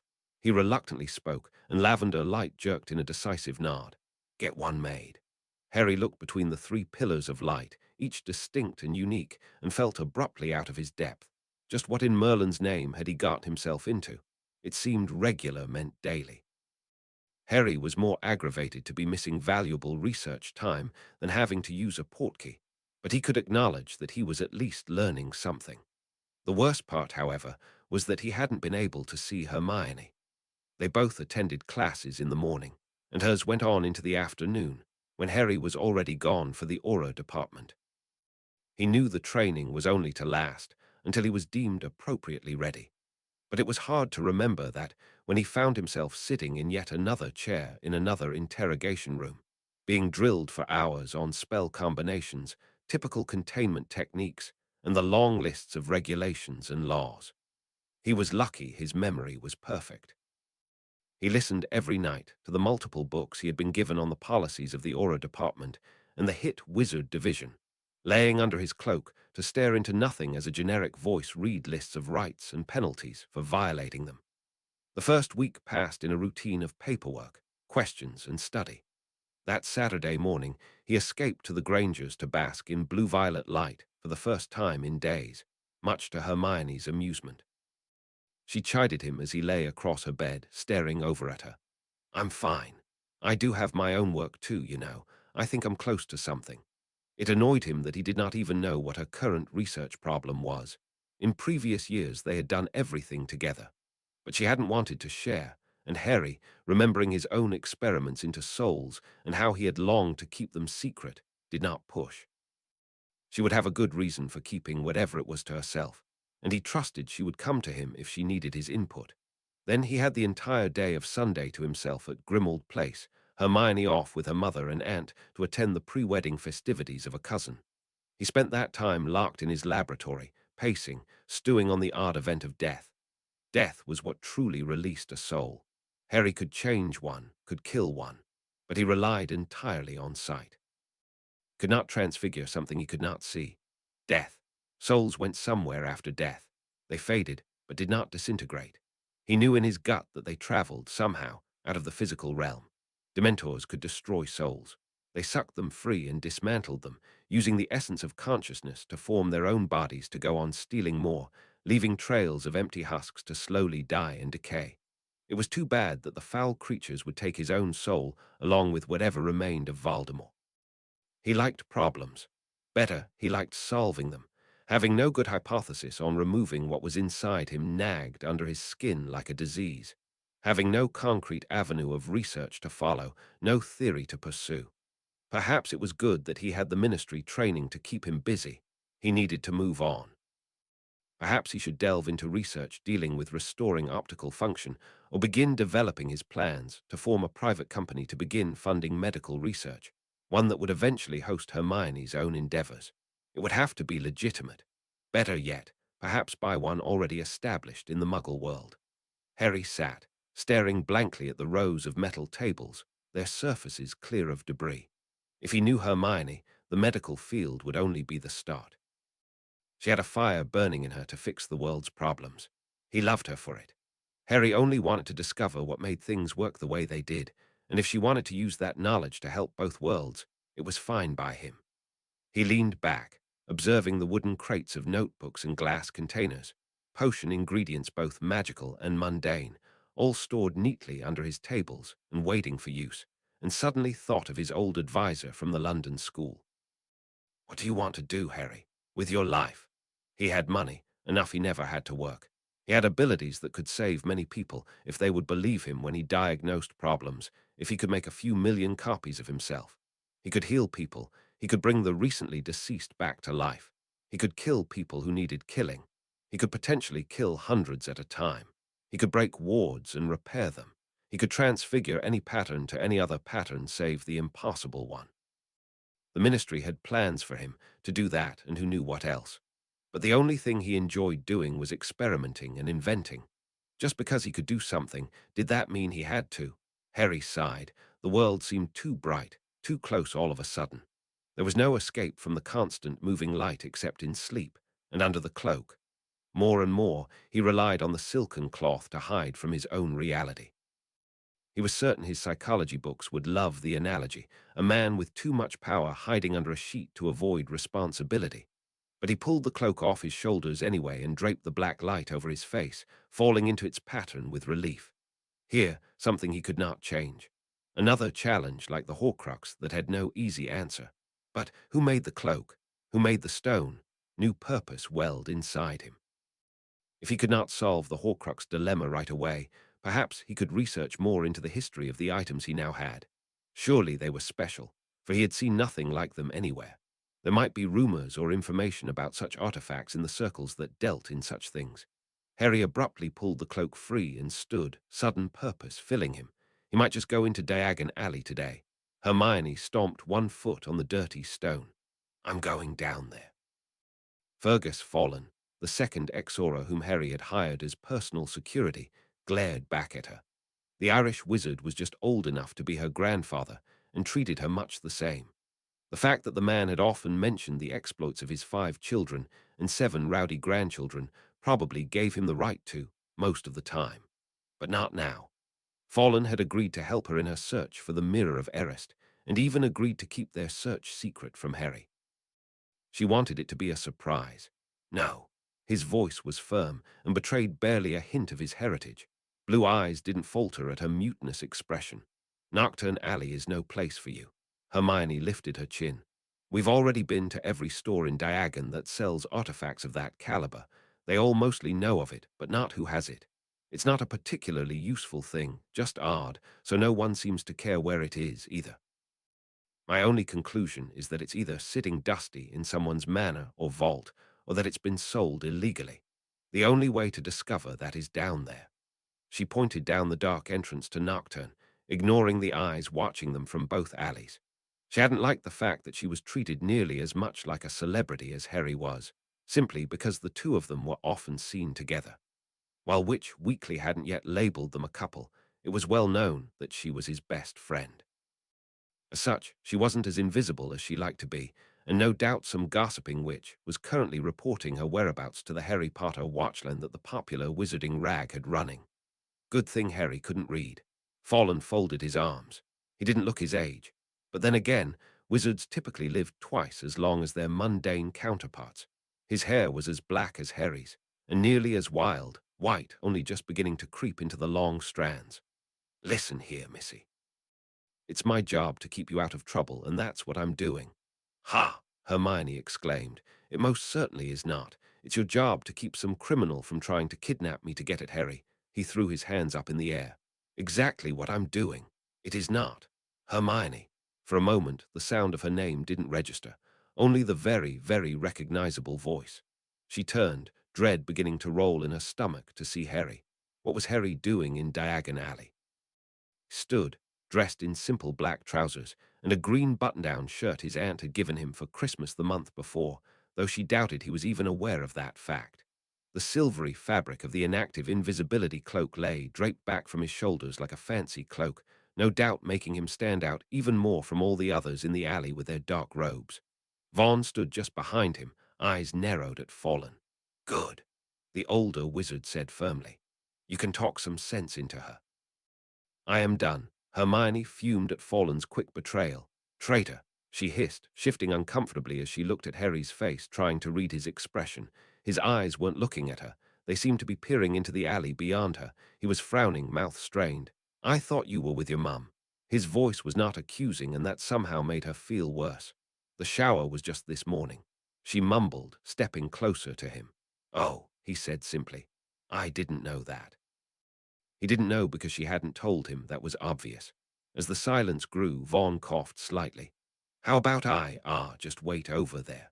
The man gestured behind him, and Fallen followed his partner, casting her a slightly sympathetic look. But only slightly. He was still annoyed. Hermione rolled her eyes, then shook her head and closed the distance between them, giving her friend a quick kiss, one hand reaching to twine with his own. "This is supposed to be secret," she stated, and saw his lips twist in a smile. "I concluded that." Hermione bit her lip. "I would kind of still like it to be a secret." Harry raised a brow. "Kind of. Yes, I would." "All right," he said, and she couldn't miss the sound of his amusement. She narrowed her eyes in suspicion.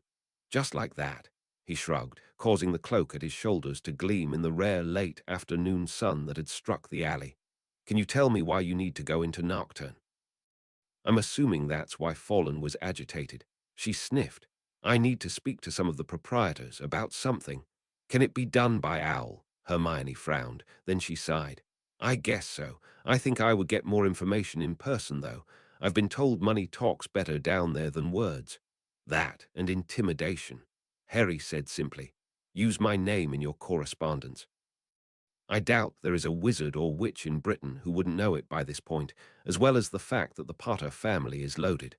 "Oh," Hermione brightened immediately. "Yes, that's perfect." Harry lifted lips in a smile, one hand coming up to carefully brush her cheek, his eyes brightening with energy as he looked at her.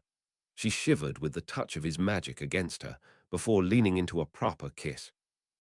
She saw the flash of a camera and knew that Witch Weekly would be updating the relationship status of its most sought-after bachelor sooner than they realized. Harry either didn't notice the attention or wasn't concerned as he pulled away, gesturing slightly towards Vaughn and Fallen. "I can see you tonight after all then. A late dinner." Hermione nodded quickly, then frowned as he began to move away, as if he was actually going to leave her there in Diagon with Fallen. "Wait, why are you here?" His head did not turn back to her, but she felt his gaze like a caress nonetheless. His voice echoed back over his shoulder, amused. "It's a secret." She sucked in a breath, then released it with reluctant laughter, watching him wander off down the alley, Vaughn at his side, the guard's posture alert. "I deserve that," she said, smiling, and Fallen grunted agreement. "A cloak, you say?" The proprietor of the third magical artifact shop Harry had stopped in spoke softly to himself, frowning into the distance. The man was blind. Harry knew this not because he could see it, but because the man's great-grandson had whispered it to him when bringing him into the back office. If anyone knows if something exists, it's great-granda. He might be blind now, but he has the memory of a Kneazle. The younger man had assumed Harry was looking for an indestructible invisibility cloak, not in possession of one, just as the last two owners had assumed. Invisibility cloaks, it seemed, were notoriously short-lived and very fragile. No one who knew anything at all would believe different, but it was easier to speak of looking for the origin of an impossible invisibility cloak than looking for a black octahedron stone set in a ring that may or may not do anything at all. Yes, an invisibility cloak, but one that is indestructible. The older wizard's pattern showed its age. The light was slower, moving to a different beat. But its color, a vibrant yellow hue nearly as golden as a defensive ward, was as beautiful as that of a newborn child's, pure and strong. "I see. Are you a glory seeker, then?" His voice was hoarse, reedy, thin, tired. Harry frowned. "I'm sorry." Yellow light moved in the air, making a gesture he could not follow. "It's only a legend, boy." There was kindness in his tone. "You will never find the cloak of invisibility. Many have searched, none have found it. There is more truth to the stories of its more powerful brother, the Death Stick, and even it has been lost for decades. And if I knew where the cloak was, I would never tell you, but keep it for myself and my own children. Alas, it is lost, if it ever was. A simple story for little children." Harry leaned forward, taking in the words, filing them carefully away. "Death, brother." The wizard laughed, coughed, sighed, the sounds each following one another like the inevitable flow of a conversation without words, one both familiar and tolerated. "Don't tell me you haven't heard the story. What has the world come to, that mothers no longer tell their children of the Deathly Hallows? I grew up pretending to be Ignatus, hiding under my father's ragged brown robe, and pretending death was my friend. Deathly, death. Excitement drummed in his veins. Tell me the story, then. Why would you come to me asking for the cloak if you do not know the story?" It was a very, very good question. Harry wasn't sure how to answer at first. The wizard's light pulsed its slow beat in the silence that passed as Harry tried to work the logic through his mind. I am very old, you know, the old man mused. I dare say death is my friend now. It's given me nearly 2 centuries to watch my family grow.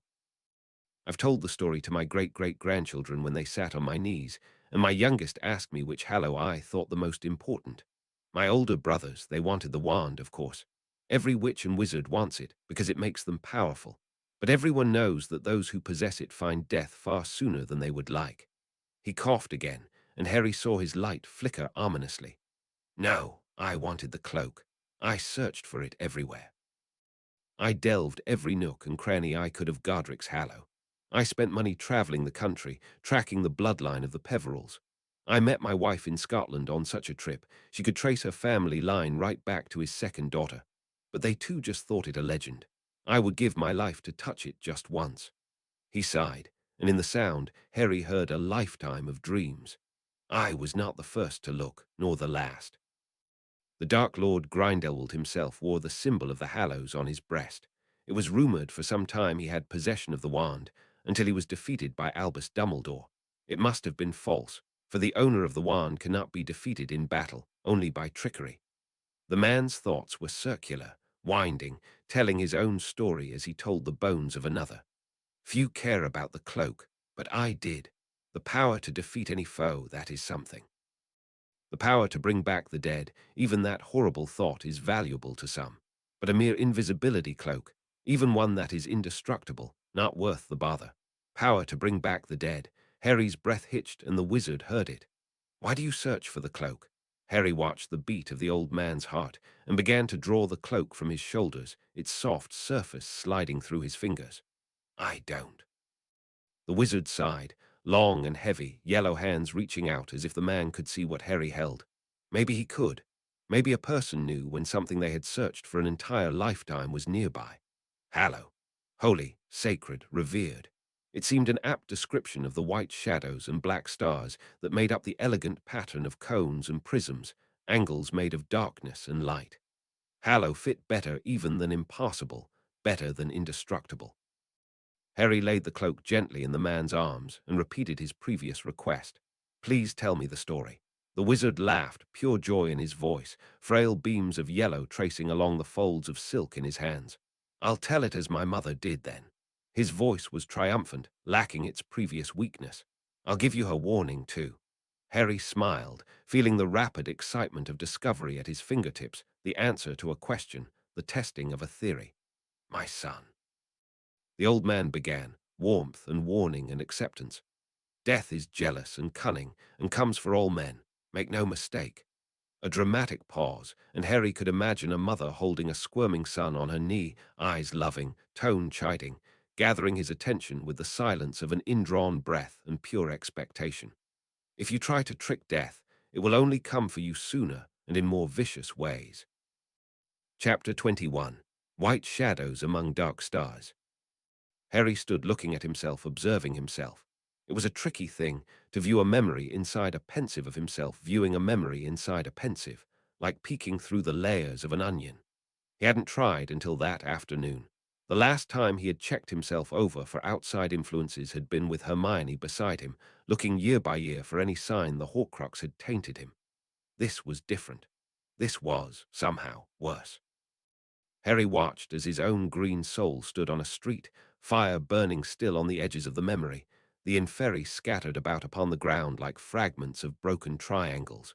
He watched himself watch himself kneel, fingers of light reaching for what he now knew was the resurrection stone. Saw his fingers gently pick it up, turn it over, place it in his pocket. Nothing changed yet. The memory flickered again. Harry was alone, in Grimmauld Place, sitting in a wooden chair, pulling the ring out, trying to change it, trying to explain its impossibility to himself. Harry looked at himself in the memory within a memory, then looked at himself looking at that memory. It was as close to a mirror as he had ever come, and in this way he could see far more clearly if anything changed. His past self placed the ring upon his finger, and Harry watched it happen, so slight he never would have seen it without observing his two selves side by side. A slight shift in the humanity of his pattern, a sphere angling slightly into a cone here, a box becoming more of a prism there. Such a little change, a slight angle in his pattern, nothing he ever would have noticed. The growing chill in his stomach deepened, hardened.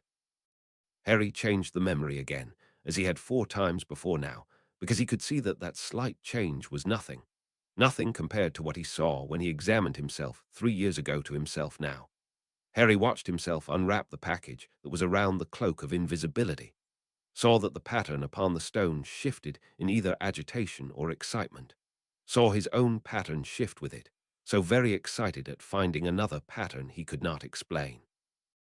Then the memory self flung the pattern of stars and shadows around him and vanished into its light with a laugh he hadn't realized he had uttered. When the cloak was pulled away, the damage was done. It wasn't so slight now. More cones and prisms, the green of his own soul and the human pattern of his body both changed irrevocably, as if what made him human was becoming more like what made the stone and the cloak, sharp angles and sloping curves. Scattered about his color, dark green shadows glimmered, mirrored by lighter pinpricks of palest green darkness, which made no sense that shadows could shine and light could cast such darkness. He hadn't seen it, but then again, he hadn't viewed many memories of his current self. Hermione would not notice the difference in his light, overwhelmed as she was by all the other portions of his sight. They had both focused too much on his face, on the bloody Horcrux, to see the smallest changes being wrought elsewhere. More memories flickered by, all that he could remember of himself actually wearing the cloak, the stone a constant presence on his finger. Every time another angle sharpened, though the effect was not as dramatic as the first initial experience. Every time there was another prism here, another cone there, more contrast in his color, more stars and shadows. Such tiny little things even he would only notice on close observation over a long period of time. And with each change, he saw his own pattern responding to the activity in the stone and cloak, or perhaps they merely were responding to him. When he grew excited, their patterns shifted. When he was angry, they flickered. When he was deep in thought, they pulsed in contrast to his own shifting light like pets eager for attention. He saw that he had responded unconsciously, that he did indeed, as Hermione teased, run his fingers constantly over the cloak in absent motions, that he did twirl the ring on his finger. He was constantly touching them, like the nervous habit of a smoker, reaching to make sure his next fix was in his pocket. Harry left the pensive with a slight stumble, falling into the nearest chair. The story had been a magnificent blend of legend, warning, and fact. He couldn't say it was all a fabrication. He could see with his own sight that the cloak and the stone were very, very real items. He knew they were special. He knew they were changing him. Perhaps just one of the Hallows could not manage it. The stone alone had done very little.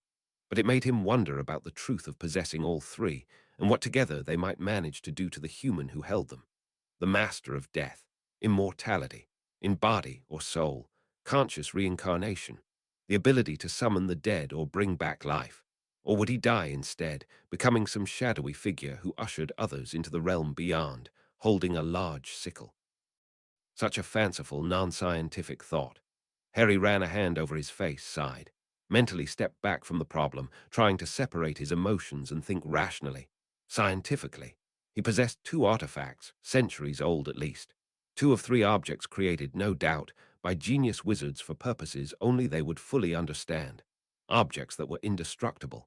He needed copies of the original legend, the oldest he could find. He needed to experiment with the stone. He needed to decide if he should lock both cloak and stone away and see if their influence could be reversed. He needed to tell Hermione, bask in her comforting light, let her make sense of the entire thing. But underneath the shock, underneath the sense of betrayal at having his own pattern altered against his consent, Harry felt another emotion, one rising in strength as every moment passed. Fascination. Sheer excitement at discovering something rare, something mysterious, something no one else had experimented on to his knowledge. An entire new realm that might be open to him with the stone.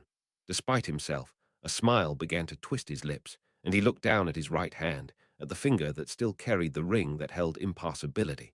Wonderful, Harry murmured, looking into its depths and seeing the growing shadowy light inside his own skin flicker with the sentiment. A story for children. Hermione said flatly, looking down at the invisibility cloak pooled in Harry's lap. its soft, silvery folds spilling across his legs. It's not unusual for myths and legends to grow out of fact. Look at the mundane stories of Merlin and Arthur, and all we learned that was true and false when we entered the wizarding world. But this. She wasn't sure what to say, how to form the words. The invisibility cloak itself, even if indestructible, did not seem so strange. There were many spells that would do the same, ones far more convenient than carrying around a large length of fabric. But the stone was another matter entirely. If the stories were true, it could possibly do much more than Harry himself was capable of with his sight when it came to bringing people back to life. "You haven't tested it yet?" Hermione asked, even though she knew the answer before he shook his head. "Okay, all right." She paused again, mind racing. Should they even test it at all? Who would they summon first? "I wish I knew how they created them. If we summon anyone, it should be the Peverils. Best to get our answers from the source itself." Hermione felt the stirring of excitement all the way down to her bones as the possibilities began to form. "We could talk to anyone. We could talk to Einstein, Tesla, Merlin, anyone." Harry grinned at her, his black hair too long and wild, in dire need of the cut his aunt despaired getting him still enough to finish. "I know. But why did Voldemort have it? And and your father, how did he have the cloak?" Harry's eyes looked down at his lap. Green orbs focused better on its form than they ever seemed to focus on anything else. She would be jealous if she wasn't so fascinated herself. The story states Ignatus passed the cloak down to his son. Antioch's wand was stolen after his murder. No doubt, the other brother had children who claimed his property. I was told that many people have researched their bloodline, looking for the Hallows. My dad and Voldemort could have been descendants, or themselves, or some ancestor claimed them in some way from a descendant. Hermione's hands clasped together as she looked carefully into Harry's face, looking for emotion. "You could ask him, your father, your mother, you could talk to them." She saw the surprise bloom, and wondered that she felt a bit sad that he hadn't yet considered that himself. "I guess I could." There was wonder in his voice. "It still hasn't sunk in. If it works, of course." Hermione quickly said, telling herself not to expect too much. After all, the story has also claimed that those returned were not, well, alive, who knew exactly what the stone would bring back. She couldn't help but remember a story she had read long ago about 3 wishes on a monkey's paw. The second wish had been used to bring a son back to life, a son that had been dead more than a week in a horrible accident. The last wish had been to send him back. Death. Harry's voice was both contemplative and confused.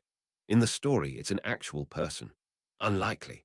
Hermione spoke, brows drawing together. More likely it's a simple way of making the story more exciting for children. And yet, all the objects deal with death in some way. One to bring death, one to reverse it, and one to prevent it. I think calling the antagonist Death is no accident. The Peveril brothers must have researched death, and by proxy, soul magic, very thoroughly. One might have even had my form of sight, the ability to see that souls go somewhere. They might have solved the mystery of it. His voice rose, and Hermione couldn't help but see that his hands moved over the invisibility cloak reflexively, just as her own father would pet his cat. Such a thing could topple religions. Hermione murmured. And why not publish their work, whereas a book with their discoveries? She leaned forward, wishing she could meet his gaze even as she knew that he saw her better than anyone else. And why did none of them become this master of death? Because if they did, they should still be alive now, right? And if one of them never possessed all 3 artifacts, then no one has, and therefore no one can know that anything special at all happens by having all 3. Harry leaned back into his seat, eyes closing as he spoke his thoughts aloud. Unless the very legend I was told was created on purpose, maybe by Ignatus himself, as he is supposedly the one to live the longest. A warning just in case anyone ever was able to accomplish the feat, adding enough flourish to make the legend survive the years, enough fact to be helpful when the right person asks the right questions. It would be a brilliant strategy. Easier to just write it down, Hermione muttered, in a book for everyone to read, and have everyone creating resurrection stones. He returned, and she folded her arms, stance rigid. Ignatus wouldn't have to say how he created it, just that he did. Even if he wanted to avoid public notoriety, surely he would have at least left notes for his descendants. Why hide that fact? Why make up some legend instead? Harry's mouth drooped into a frown. He hated losing an argument. So did she, for that matter. It made conversations between them interesting at times. It also made them frustrating for others to listen in on what sometimes appeared to be the drawn-out battle of two stubborn minds. He could have been ashamed of what he had done, or scared. Notes could have put his family in danger. Hermione groaned at that logic. We can speculate all night, Harry, and dinner is no doubt cold. Are we going to test out this stone or not? All our answers could be waiting right inside that little black rock. He grinned, eyes opening to fix somewhere on the region of her chest. I'm not hungry. She couldn't help but smile in response. Me either. Let's try it.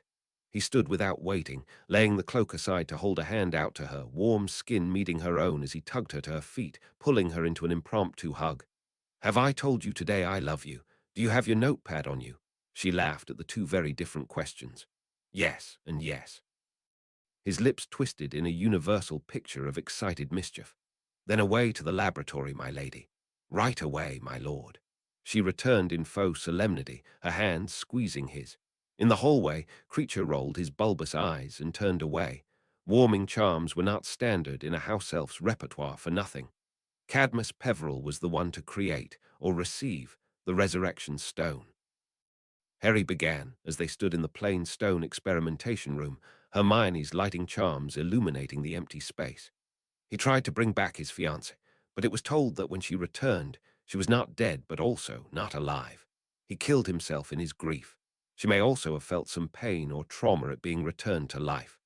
Hermione watched him as he stood, the stone in his hand removed from its setting within the ring. A simple octahedron, dull black in color.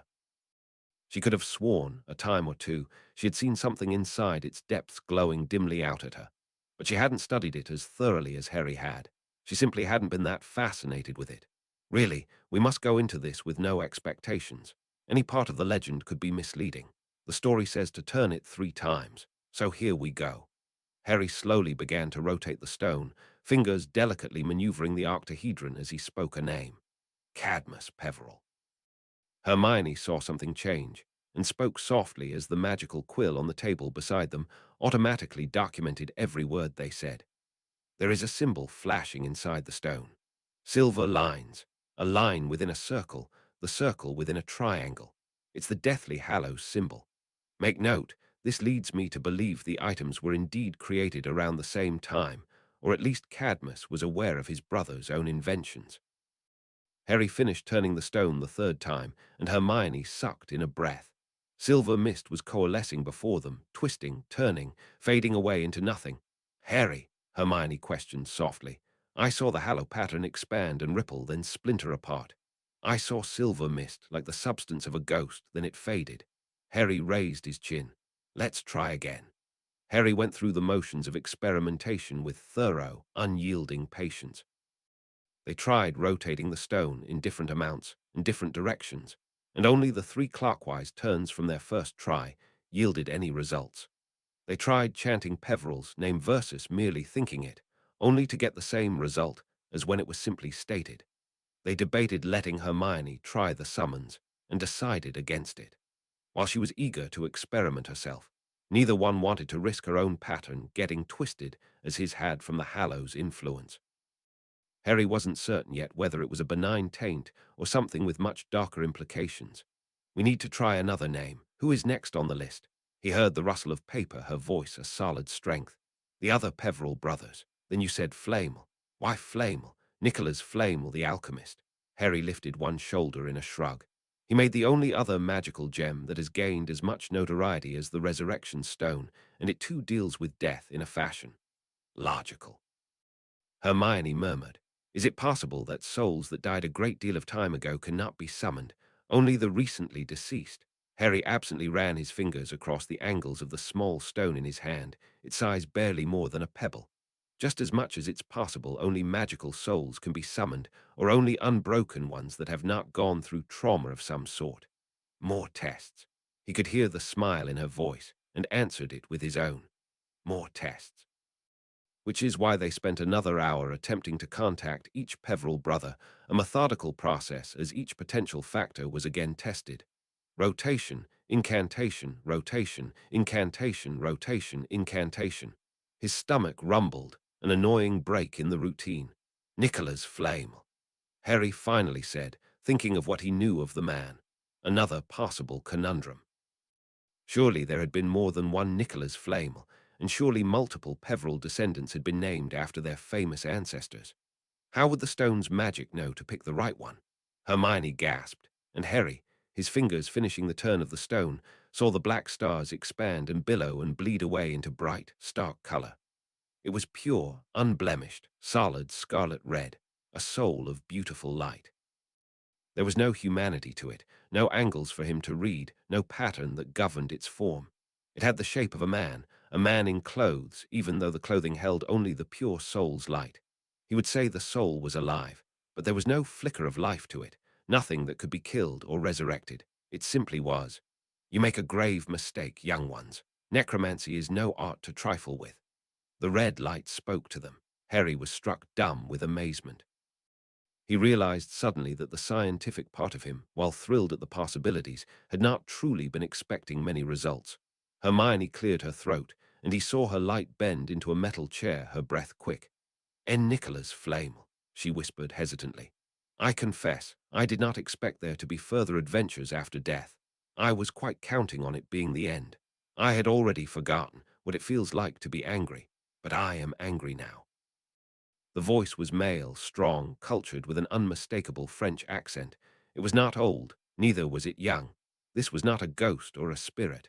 It was not simply a soul with no body. It was a soul that needed no body. It existed beyond the physical realm in some other place. It was not alive, and it was not dead. It did not exist, but it was here in front of him.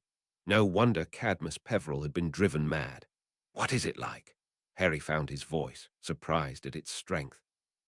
He felt like sitting down much as Hermione had, his legs weak. "Death, that is what you choose to ask me first, dark wizard." He saw no point in arguing labels. Yes, the spirit was still, no sound of breathing, no rustle of clothing, as silent as a statue, a parody of a man. "I do not have to answer you." There was a hint of surprise in Flamel's voice. "What magic have you wrought here?" Harry felt his hand tighten around the stone in his palm. "We will trade information then. You tell me about death, and I'll tell you how you are here. And you will send me back," Flamel said. "I find it uncomfortable to be here." "All right," Harry agreed, glancing in Hermione's direction. He saw her light jerk in a nod, her voice gaining strength as she answered his unspoken question. "Okay." The pure scarlet tones moved, pacing, and Harry hoped Hermione was memorizing everything she saw. Was it a man? Was he young or old? Was he dressed in modern clothing or clothing from his time period? "I will choose to take your word on that." The spirit paused in its movement, and Harry felt its focus fall on him like a cold touch. "Death is nothing I can put into mundane words. I find it hard to verbalize in any language I know the scope of it. It is healing. It is life. Another life, but in reverse. An unwinding of everything that this life is. I had begun to forget pain and distrust and hunger. Only in fleeting moments do I remember agony and sorrow. They are concepts. They are the opposite of what I was becoming. It was going to take a very, very long time for me. But I had lived a very, very long time. I will be dead for centuries before I return as something new. Return. Harry breathed, thoughts spinning in a whirlwind, soaking in the information like a desert in the rain. Nothing is infinite. Nothing remains in stasis forever. Flamel mused aloud. Death is not a place you can enter. It has no doors, no walls, no ground below you or sky above you. It is a state of being, a time. I lived for a time, and then I died for a time. Now I am here where you have summoned me. Reincarnation. Harry began. You are saying that the souls unwind and are reborn. Flamel hummed and lectured, perhaps as he had lectured many times in his life. No and yes. It is hard to understand something that is happening to you while it is happening. I understood this better when I first died, but already I have forgotten many of my years. I talked with others who explained some of it to me, and much I observed myself. Perhaps as long as you live is as long as you will die. Those taken in their infancy will spend the least time in the other state because their souls are already pure and innocent and unbroken. Unbroken. Harry latched onto the word. What happens to the broken souls? The spirit's voice was sad, an elderly grandfather with the voice of a middle-aged man. Some make it through, scarred, and are made anew. Others cannot. They return as ghosts if they have enough strength. The rest are no longer. They have no more time left. So many questions answered, and yet 1,000 more he was eager to ask. Is there a limit to the amount of times one can be reborn? Could I not summon older souls because they have become other people, living people? A flash of scarlet, a raised hand, or a dismissive one?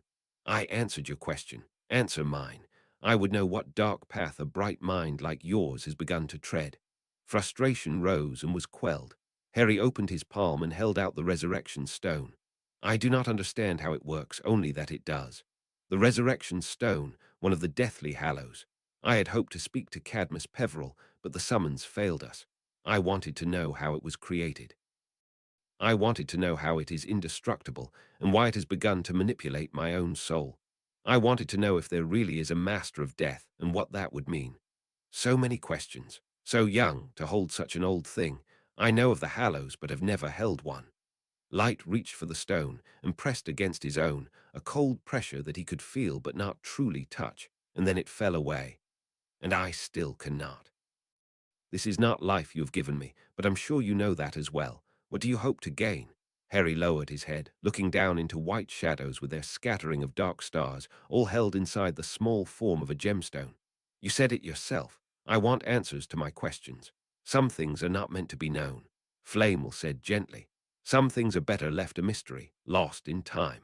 Like the philosopher's stone, Harry countered, looking into the spirit's solid, pure light. You never shared its secret. I never will, just as I imagine the Peveril brothers never intended to share their own. Those who create things that shame them always seek to cover up that shame, one way or another. If I have learned anything in death, it is that death is a wonderful, necessary thing. I would not seek to escape it again. I only pity those who run from it, who cower in fear from it. We are meant to die, just as we are meant to be born. No one can stop time. Is that what the Peveril brothers were doing? They had to create the Hallows together, and the pattern of them, it is like nothing I have ever seen. There is no time to the Hallows. They are as unchanging as yourself at this moment. They are a solid essence of something, something that is trying to make me a mirror of it. I need to know what that something is. Flamel sighed. What was left of the Peveril brothers were reborn long before I died. If I ever met them in some other time, I have no memory of it. We all unwind with different speed, but the unwinding itself is inevitable. Those that are old in their death are also very, very young. We lose the recent things first, impressions, then memories. The feelings are the last to go. I think something is left in us that will always remember the ones we loved and the ones we hated. As I have said, it is hard to put into words. Everything I have told you is truth, but it is also a very pretty lie. It is light and darkness at once. Harry said softly, and was not relieved when the spirit jerked with surprised agreement. Yes, exactly. It is the dawn of understanding intertwined with the dark recesses of incomprehension. How do you describe color to the blind, pain to the insensitive, sound to the deaf? How do you explain death to the living? Blue-violet light rose, coming around the spirit to stand beside him, one warm hand slipping into his own. Mr. Flamel, is it all right if we call for you again? If we wish to speak to you once we have processed all of this. Harry leaned into her solid strength, grateful that she had understood how much the information had sent him reeling. When I am here, I remember some of what I have forgotten. It is hard to be here. It is hard to both long to go and long to stay. You may summon me again. I cannot stop you. But I would ask it be brief. I'm not sure what else you could gain from me. I will not give you the formula to my stone. I am more determined in death to conceal it than I was in life, and that determination was formidable. We understand, Hermione soothed. I am sorry we caused you discomfort. I have comfort, my dear, in knowing I won't remember it for much longer.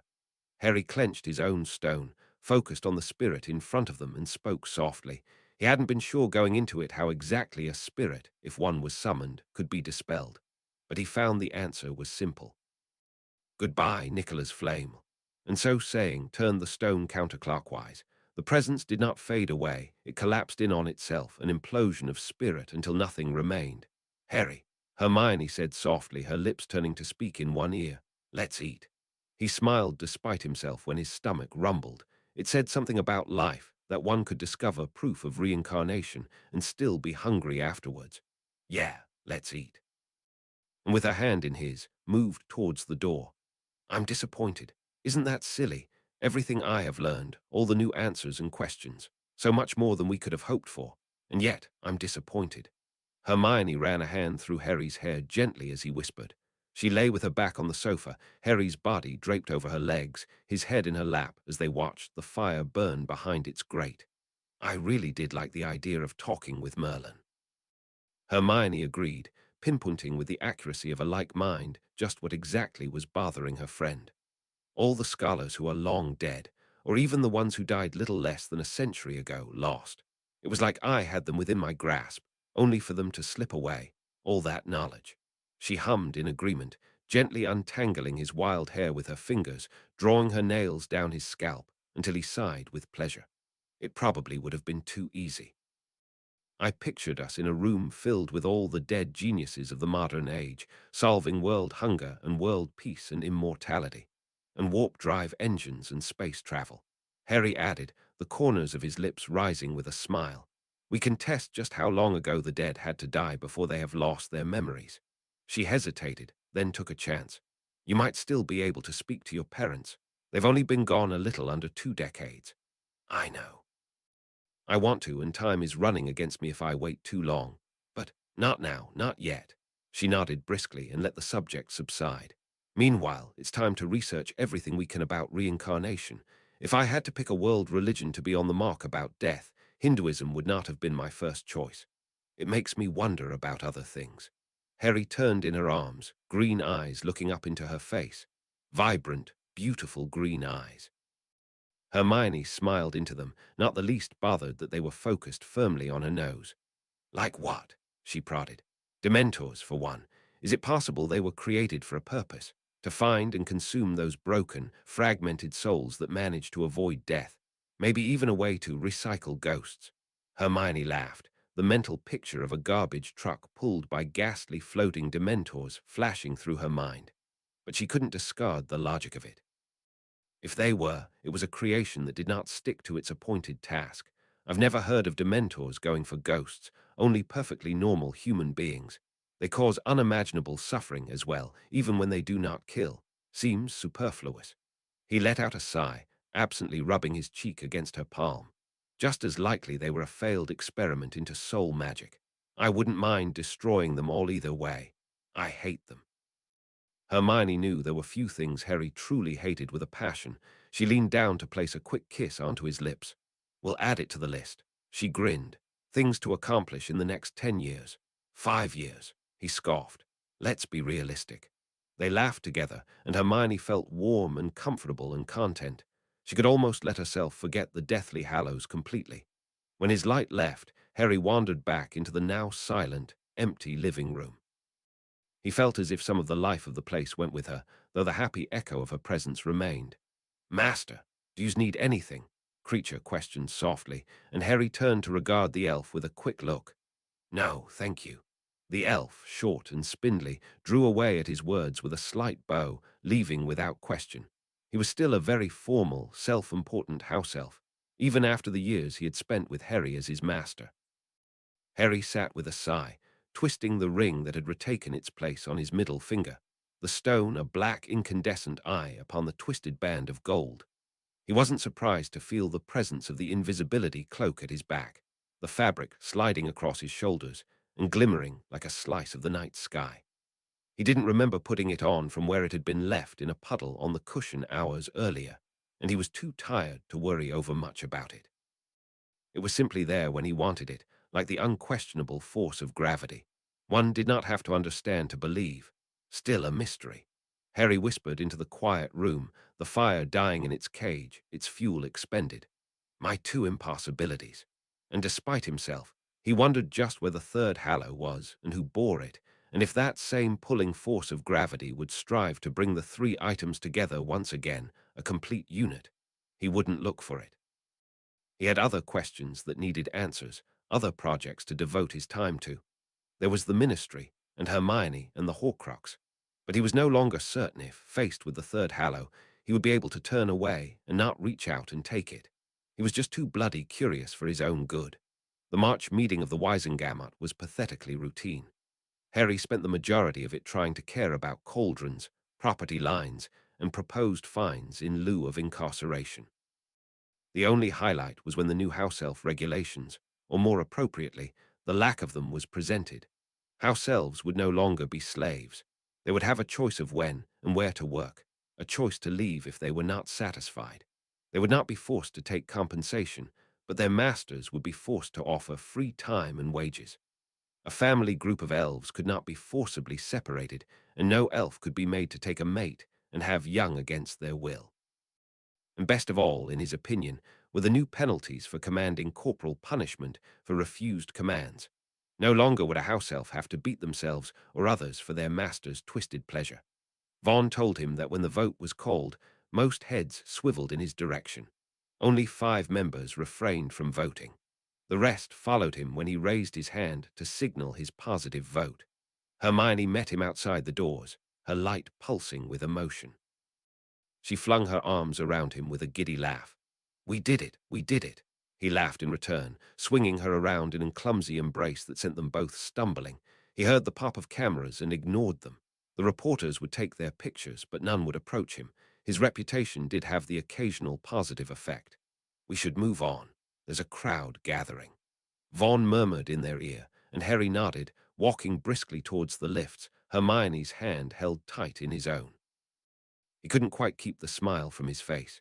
Hermione stomped through Diagon Alley, the rain a constant angry downpour around her, fallen splashing along behind through the wet streets. This time, when they reached the entrance to Nocturne, they didn't pause. She descended the crooked steps rapidly, one hand on a wand, eyes vigilant as she looked for the one store that had answered her owls with something other than nonsense or flat-out rebuttal when she asked after the Mirror of Erist. She found the store, its dingy sign only saying Krupp, above the symbol of its namesake, the devilish tail of the magical canine circling across the wood in an exaggerated serpentine motion. Hermione ignored Fallen's soft curses as she pulled open the door. She had sworn this would be the only stop, a simple in-and-out trip that would be kept under a half hour. She had also sworn she would never enter this particular alley again, a promise she doubted she could keep forever. But she had been sincere when she promised him, at least. The store was dark, dank, and exactly what she expected. Scuffed wooden floors, with cluttered shelves of dubious artifacts resting precariously upon them.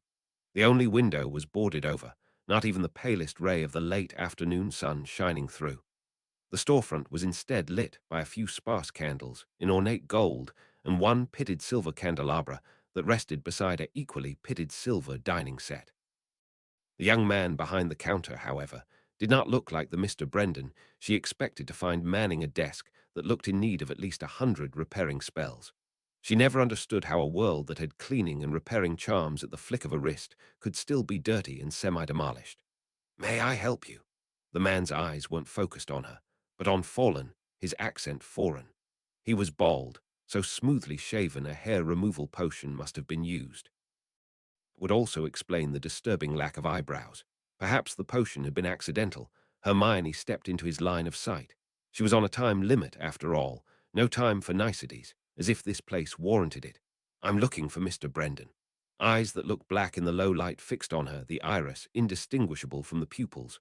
The man was pale, too pale, and his face had deep shadows in the candlelight. "I'm Mr. Brendan." Cultured, idle tones, perhaps even bored. "He's a bloody vampire," Hermione realized in fascination, the facts pieced together into one unquestionable conclusion. "I'm talking to a vampire. Harry would kill to be here." At that thought, she felt a pang of guilt.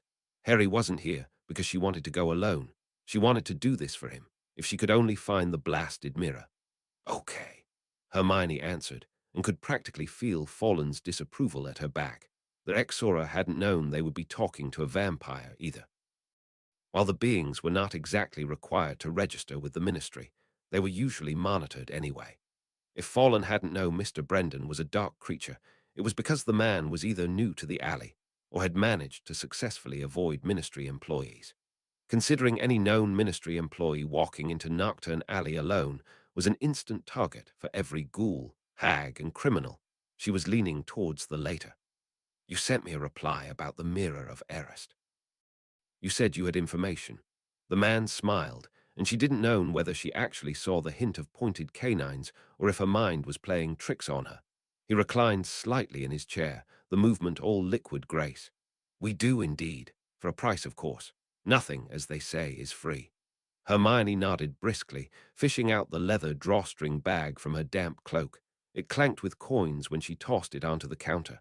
Nothing worthwhile is free. She agreed, projecting as much confidence as she could muster. While 25 galleons was not a large sum, it was also not in any way small. She could buy several large magical books for that, easily. It should be more than enough for a simple conversation about an artifact no one, it seemed, wanted. It was also nearly all the magical coin she had on hand without visiting the bank and touching her savings, then converting the mundane money through the goblins. She really didn't like the way they sneered at her when she did so. She didn't see the bag being taken, but one second it was there, the next gone. For the first time, she felt a shiver of fear go down her spine. The man's polite smile didn't falter, but she swore she saw his eyes gleam brighter. Was it true that vampires could smell fear? How lovely! He spoke, gaze swinging between herself and Fallen. You did not bring Lord Potter. Hermione lifted her chin. The mirror of Erist. She stated pointedly. This time when he grinned, she knew she saw teeth that were just slightly too sharp. Yes, of course. We do not remember her exact name. They tend to run together after the years pass by. He tapped long fingers on the wood in front of him. But she was a charms professor of Hogwarts, white hair, and carried it so very beautifully. We appreciate those who age with grace. He had an odd way of speaking, nosism if she wasn't mistaken. She did not know if that was something inherent in vampires, unique to him, or maybe it wasn't nosism at all, and more than one person ran the store. Fallen mumbled something behind her that she didn't quite catch, but Mr. Brendan, apparently, did, for his constant smile temporarily disappeared. She bought the mirror to study at her school, and as far as our knowledge goes, it still remains there. He heard of an attempted sale, a decade later, of the enchanted mirror by the current headmaster, but the ministry labeled the artifact dangerous due to a couple unfortunate accidents. No one in the community who possessed the valid permits to acquire it cared to do so. It simply wasn't interesting enough to warrant the hassle or the expense. Another quick smile, another hint of fang. The ministry does love to take its share of the profits of any Class 3 and higher objects. Raises the price. Hogwarts, finally a lead. She glanced at Fallen to see the wizard staring grimly at the vampire with severe focus. Did he actually expect an attack? Vampires, in reality, rarely attacked anyone, mostly because they would receive no defense or second chance from the ministry. The first offense landed the attacker shoved outside in solid daylight, no more questions asked. They instead paid, and paid well, to feed from any willing witch or wizard who needed some quick cash in exchange for a pint of their blood. Thank you, Mr. Brendan. She began to turn, and paused when the vampire spoke. We are most interested in Lord Potter's future plans. This business with the house elves, it makes us ask ourselves, if creatures such as those are blessed with his defense against ministry regulations, what about the rest of us? Was spoken in the same idle, bored tone, but she caught the hint of true interest behind it. Hermione squared her shoulders, made herself smile and meet his black eyes. Everybody deserves to be treated fairly. His smile was wide, pale, thin lips parting to reveal the monster inside. We agree, Hermione Granger. Let it be so. She shivered when she stepped aside, only just realizing how overwarm the crop had been. The rain still poured down the alley, running in rivers now across its cobblestones. Fallen shuffled up beside her. Quickly now, we've been here too long. Not even half an hour, she protested, but was silenced by his dark look. An hour, maybe more. Time moves differently with those monsters. She couldn't believe it until she realized that the alley was darker now because the sun had finally set, the gloom that creeped in every crevice a more natural darkness. How? She hadn't read of that phenomenon in her books. Surely it would have been documented. She matched her guard step for step as they trotted through the narrow streets, splashing through puddles that contained grime whose substance she didn't want to consider too hard. Not always, not a lot most times. But with the old ones, and in one of their lairs, they decide how quickly things pass. It is not they who move quickly, but their magic that is able to slow down your own responses. A short-range, moderate stasis charm in effect. when he took the coins. Hermione guessed and saw his head jerk in a nod underneath his cloak, and at other times, I didn't notice. Hermione mumbled, disconcerted. She was proud of her skills of observation. Most don't. They are regulated for a reason, Missy. They're dangerous. Everyone has the capacity for violence. Hermione retorted, wishing they were anywhere else for this conversation than in a dark alley that she now knew was home to at least one vampire. Not everyone lives off human blood. Fallen had her there. She saw the entrance to Diagon up ahead and began to relax, which was, of course, when her luck finally ran out. Fergus, Fallen had not spent 40 years with the Auras without encountering dark creatures of nearly every kind. Not a few of those encounters had been in Nocturne Alley, which was notorious for its denizens' bad habit of robbing, threatening, raping, and even killing those hapless enough to pass through without proper precautions. Every few years or so, one minister or another would decide to clean the alley. They would arrest several dozen, wound a few more dozen, and for a few weeks, even months, the place would be habitable. But inevitably the criminals of the wizarding world trickled back into their old haunts, and the illegal dealings ramped up again. Fergus expected trouble. He expected trouble any time he accompanied either his employer or Miss Granger. It was a trait that made for a good bodyguard.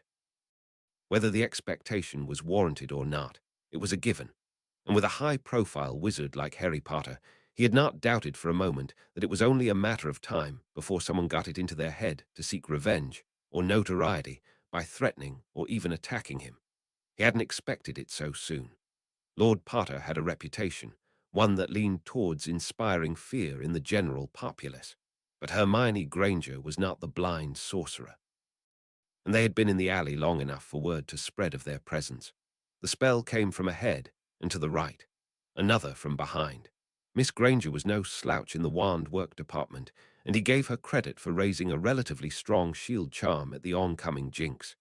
He whirled to protect their rear, hating the narrow alley and all of its nooks and crannies that could hold an army of potential enemies. Keep moving, like we've discussed, he stated calmly, and she began to walk steadily forward, her shield moving with her. More spellfire. He catalogued the color and shape of each one, standard binding spells and borderline dark magic, nothing fatal. They were either being warned, led into a trap, or only targeted for a robbery or kidnapping rather than assassination. With the din of the storm, he could not hear the intonation of their curses, nor see clearly enough to pinpoint their location. They would simply shield until they reached the safety of Diagon and its crowds. Fallen. Her voice was calm, steady, but a warning nonetheless. He glanced ahead and saw the dark-robed figure blocking their path as their progress forward stopped. Bloody hell, Lord Potter would fire him for certain. Look who we have here. It was a woman's voice, cheerful. Two birdies who don't belong. Wouldn't the two of you look nice with my collection? Yes. A voice behind them agreed with the same cheerful tone. Yes. The robed woman laughed. And what a royal bird. How would the so-called sorcerer feel when we take his little bird? Would he come pay us a visit, you think? Oh, yes, the other agreed.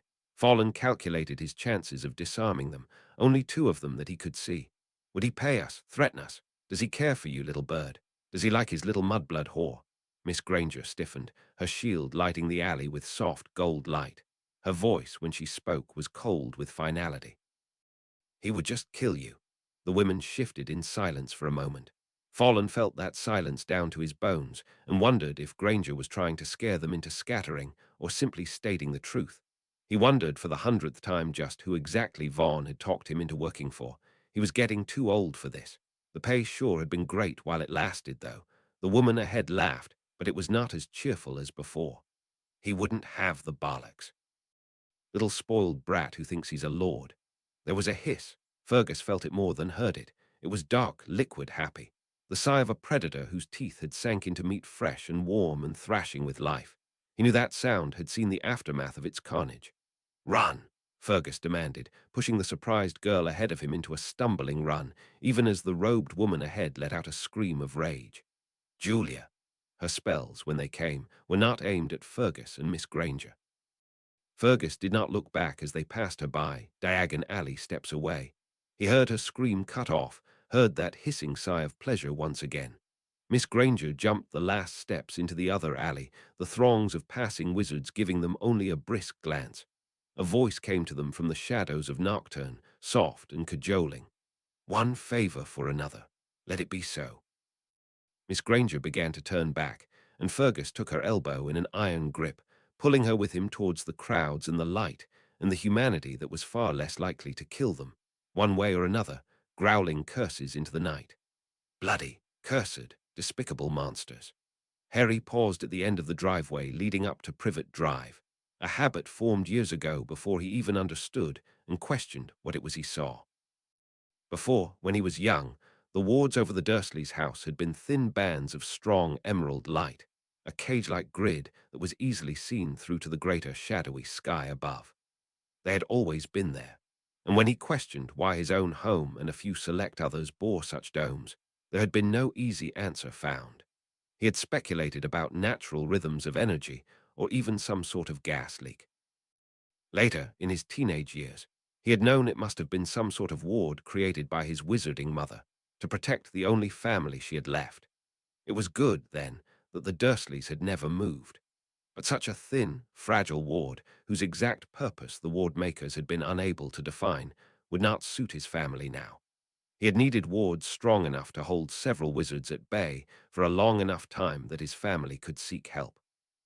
He had paid dearly for those wards to be created and considered the investment more than worth it. Harry had taken the minister's warnings seriously. He was a celebrity in the wizarding world, and more now, a wealthy member of the government. There would be those who would want to harm him and his family, including even the Grangers, with multiple different motivations. So now, the wards that number 4 Privet Drive blazed with golden light, influenced by the fading emerald sheen of his mother's previous wards. A place that would always be his home in some form, as long as his family lived there. And he would protect that home any way he knew how, which was why he spent a moment to look over those wards carefully, looking for any outside influence or chink in its armor, before he moved on, approaching the house with methodical steps, his staff held loosely in one hand. He saw the bright souls of the privately hired guards underneath a thin veil of magical power meant to cloak them from normal sight. They stood off to the side, one angled toward the street, the other away. Harry ignored their presence, as he had on his other routine visits back to his aunt and uncle's house for dinner, approaching the door which swung wide open before he could raise a hand to knock. "Harry, come in." And so saying, his aunt grabbed one arm and yanked him inside, in a manner he was very unaccustomed to. Harry stumbled into the hall, gaping in surprise, as his normally prim and proper aunt slammed the door closed behind them with a satisfied grunt. "Harry," a fervent whisper. Harry leaned forward, frowning, as his aunt's soul flickered with emotion. "Now, Harry, I am not one to complain, especially since you insist on paying for all the security measures and such." His aunt and uncle had not been happy with his insistence, both of the necessity of it and of the fact that he wanted to pay for it out of the Potter vault. But as far as Harry was concerned, the Dursleys were at risk because of him, so it was his responsibility to pay to prevent that risk. But these wizards, well, they act like Mrs. Hutchinson before her husband left her. Mrs. Hutchinson.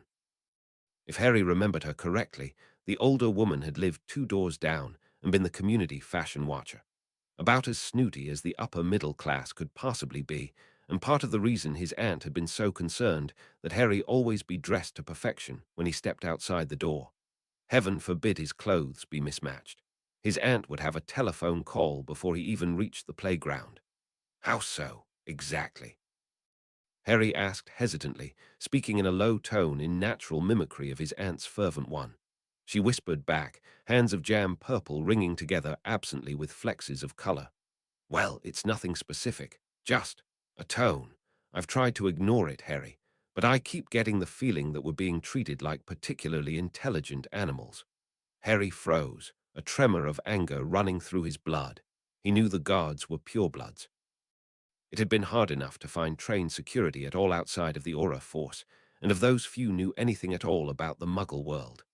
The current rotation between the Granger and Dursley households had been one of his last options, and the only ones willing to babysit a group of Muggles. Better than nothing, but he hadn't imagined they would be so transparent about how they felt about their guard duty. After all, they were getting paid, and paid well. The least they could do was be professional. "I'll see what I can do." Petunia sniffed at his answer, then patted him quickly on the shoulder. "I can handle some uppity men. I just thought you should be aware if I lose my temper." His aunt losing her temper could mean several things, none of which would be good if targeted at a prejudiced magical user. Harry's frown deepened, but he allowed himself to be led into the dining room, where the smell of food greeted him before he was even pushed down into a chair. Dudley not coming home this weekend.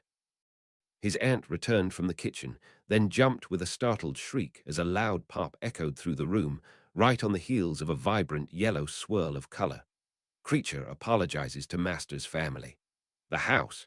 Elf began with swift formality, a bow performed with rote perfection. "Master, Miss Hermione and Mr. Fallen wait at Grimmauld Place. There is an altercation, though no harm is done." Harry stood as swiftly as he had sat, already holding out one hand as he sent his aunt an apologetic smile. "I'm packing you a portion," she warned, a hand waving him away. "So you best come back and tell me what happened when you get it." "Of course." Harry smiled, though worry was growing in his stomach at the thought of what Creature would classify as an altercation.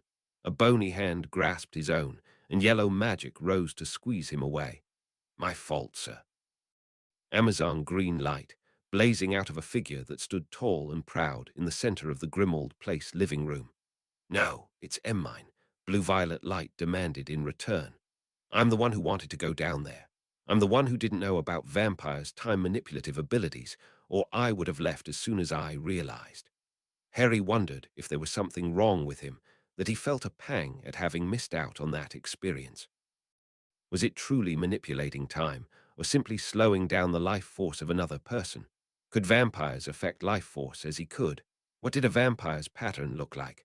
The dark beings were few and far between, and nearly impossible to find. While it was illegal to actually kill them, that was about as far as the ministry would go, and the punishment for breaking the rules only an extravagant fine. "It's my fault, sir," Fallen stated firmly again. Or perhaps it was an aura vampires put out, part of their own magical force, that would weaken or slow the physiological and neurological responses of potential prey. Did that mean, to vampires, that the entire world moved at a slower rate? No, time for them would still move at the same speed. He could only conclude that, when they used this aura, it only seemed like the other people moved very, very slowly. That would get boring. No wonder there were not any documented cases. If used sparingly, it would only seem that vampires moved extremely fast, not that the observers themselves moved slow. If you insist it's your fault, then that means us getting out of that situation is also your fault. We're equal in that case, and you don't have to be ridiculous about taking responsibility for it. Hermione, logical as always, stomped one foot with a solid thump for emphasis. Deep green light let out a weary sigh. Harry figured they had probably already argued this same conversation the entire way to Grimmauld Place. "I allowed us to get into a situation that was manipulated by a half-human creature. No doubt, this Mr. Brendan kept us longer on purpose, just so he could appear to rescue us, putting us in his debt. A debt he no doubt intends to collect not from either of us, but from Lord Potter." Harry protested. He hated being called a lord by people he considered friends, even if one of them was, technically, an employee. Fallen continued, unheeded. "So that he can push the vampiric agenda into the light of the Wisengamot once more. This is just the sort of thing I was hired to prevent." Hermione paced, her light flashing in agitation. "And maybe it should be. It is horrible that the only rules protecting vampires, and werewolves too far that matter, are simple lines of legal rigmarole saying, 'Don't kill them. But if you do, we'll forgive you.'" Harry stood, holding a hand out to gain their attention, waiting what he thought an appropriate time for their eyes to come to him.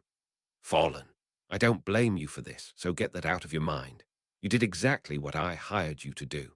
Not every situation is in your ability alone to manipulate. Hermione. You didn't know there was a vampire there. You didn't and still don't know his motives, so both of you stop fighting about who did what when. I'm just glad you got out in one piece." And he was glad, very, very much so. Hermione moved to him, one soft blue-violet hand taking his own. I found what I was looking for. I'm going to try to get it tomorrow, then I'll tell you everything. As long as it's not in Nocturne, Harry said with a grin. I promise, she said vehemently. Don't want to ever go there again unless it's very important. Fallen let out a sound of extreme annoyance. Harry laughed. It was times when he wished to pass unnoticed that he most regretted his inability to use invisibility charms or even use the cloak for its true purpose. He hadn't yet figured out how to see beyond magical barriers, as he could now, to some extent, see beyond physical ones. They still blinded his sight with their own magical pattern, which rendered him blind in truth. So, in the interest of passing as unnoticed as possible, Harry wore a dark hood low over his face and entered Nocturne Alley at the witching hour of 3 o'clock in the morning, when few if any wizards still lurked in Diagon to speculate at his presence. He still had his phoenix staff, but at least he could cloak with charms. He hadn't yet spent the time to go to Ollivander's to commission a new one for the ministry assignments. This is a mistake. Vaughn murmured at his back, as he had several times before. Depending on the way one looked at it, it could be a mistake. Harry preferred to label it a risky field experiment. He simply couldn't wait to meet a vampire and draw his own conclusions. Did they truly have no soul, as the books speculate? Werewolves possessed one, as did Vila and every other semi-human creature. House elves, while not holding obvious, uniquely colored souls that faded at death, did seem to have a different sort of pattern unique to them as an individual, something he attributed to them being an entirely different species that could not reproduce with humankind. He had a theory that the house elf form of magical reproduction passed along their soul pattern onto any offspring, a type of purposeful DNA encoding that might even allow memories or experiences to be inherited. It was fascinating, really. But vampires, details were sketchy about them in the books he had read. Several wizards had lived among them at times throughout history, one even calling himself a blood brother. Vampires were able to mate with humankind, as evidenced by the documented half-human Lorcan. No one would specifically say whether pure-blooded vampires were created or born. Harry hoped to discover something of that when he finally saw one. After all, it was obvious that werewolves were humans first, their original patterns tainted with lupin scars. Would he see something similar in vampires? He had to know. He couldn't stop himself from questioning, and when questioning, seeking answers. Even if those answers lay down Nocturne Alley, which was in no way as uninhabited as Diagon Alley at that late, or perhaps early, hour. Colors streamed by in rivers of light. He recognized werewolves and hags and goblins, half-humans by the score, witches and wizards with broken patterns scattered about like desecrated altars to dark magic. None seemed to pause at his presence. Doubtless, as Vaughn had reluctantly attested, he simply looked like yet another denizen of the alley. No one would enter Nocturne Alley at this hour by accident. No one sane would enter who did not have relative assurance of their ability to handle themselves. Here it is. Vaughn murmured, and Harry saw only another wooden building among a dozen others, its purple bones speaking to a strong stone foundation. Wards glimmered on its eaves and doors and windows, nothing more grand or special than a dozen others they had passed. His guard led the way, Bangladesh green, that seemed somehow purer among the other wizards they passed, if only because it was unbroken. Air inside the store Hermione had visited the day before was oddly warm and dry, carrying a scent he attributed to dusty bookstores. Old things lay inside here, he could tell, even if all he saw were colors and patterns in unrecognizable shapes, many imbued with strong magic.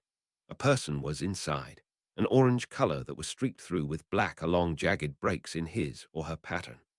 This was someone who was, no doubt, addicted to magic that required acts of extreme cruelty or violence.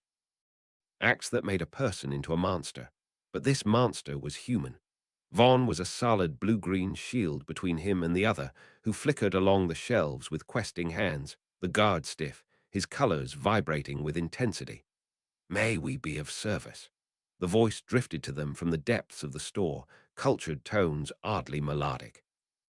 The orange-black soul jerked, tensed, and muttered a negative response in nearly unintelligible words that he could not identify as male or female, before moving towards the door in an awkward shuffle. Harry watched the broken pattern leave, even as he scanned for the origin of the voice. When Vaughn did not move, Harry stepped around him, heading deeper into the store. When Vaughn did not follow him, he knew something was wrong. "What did you do to him?"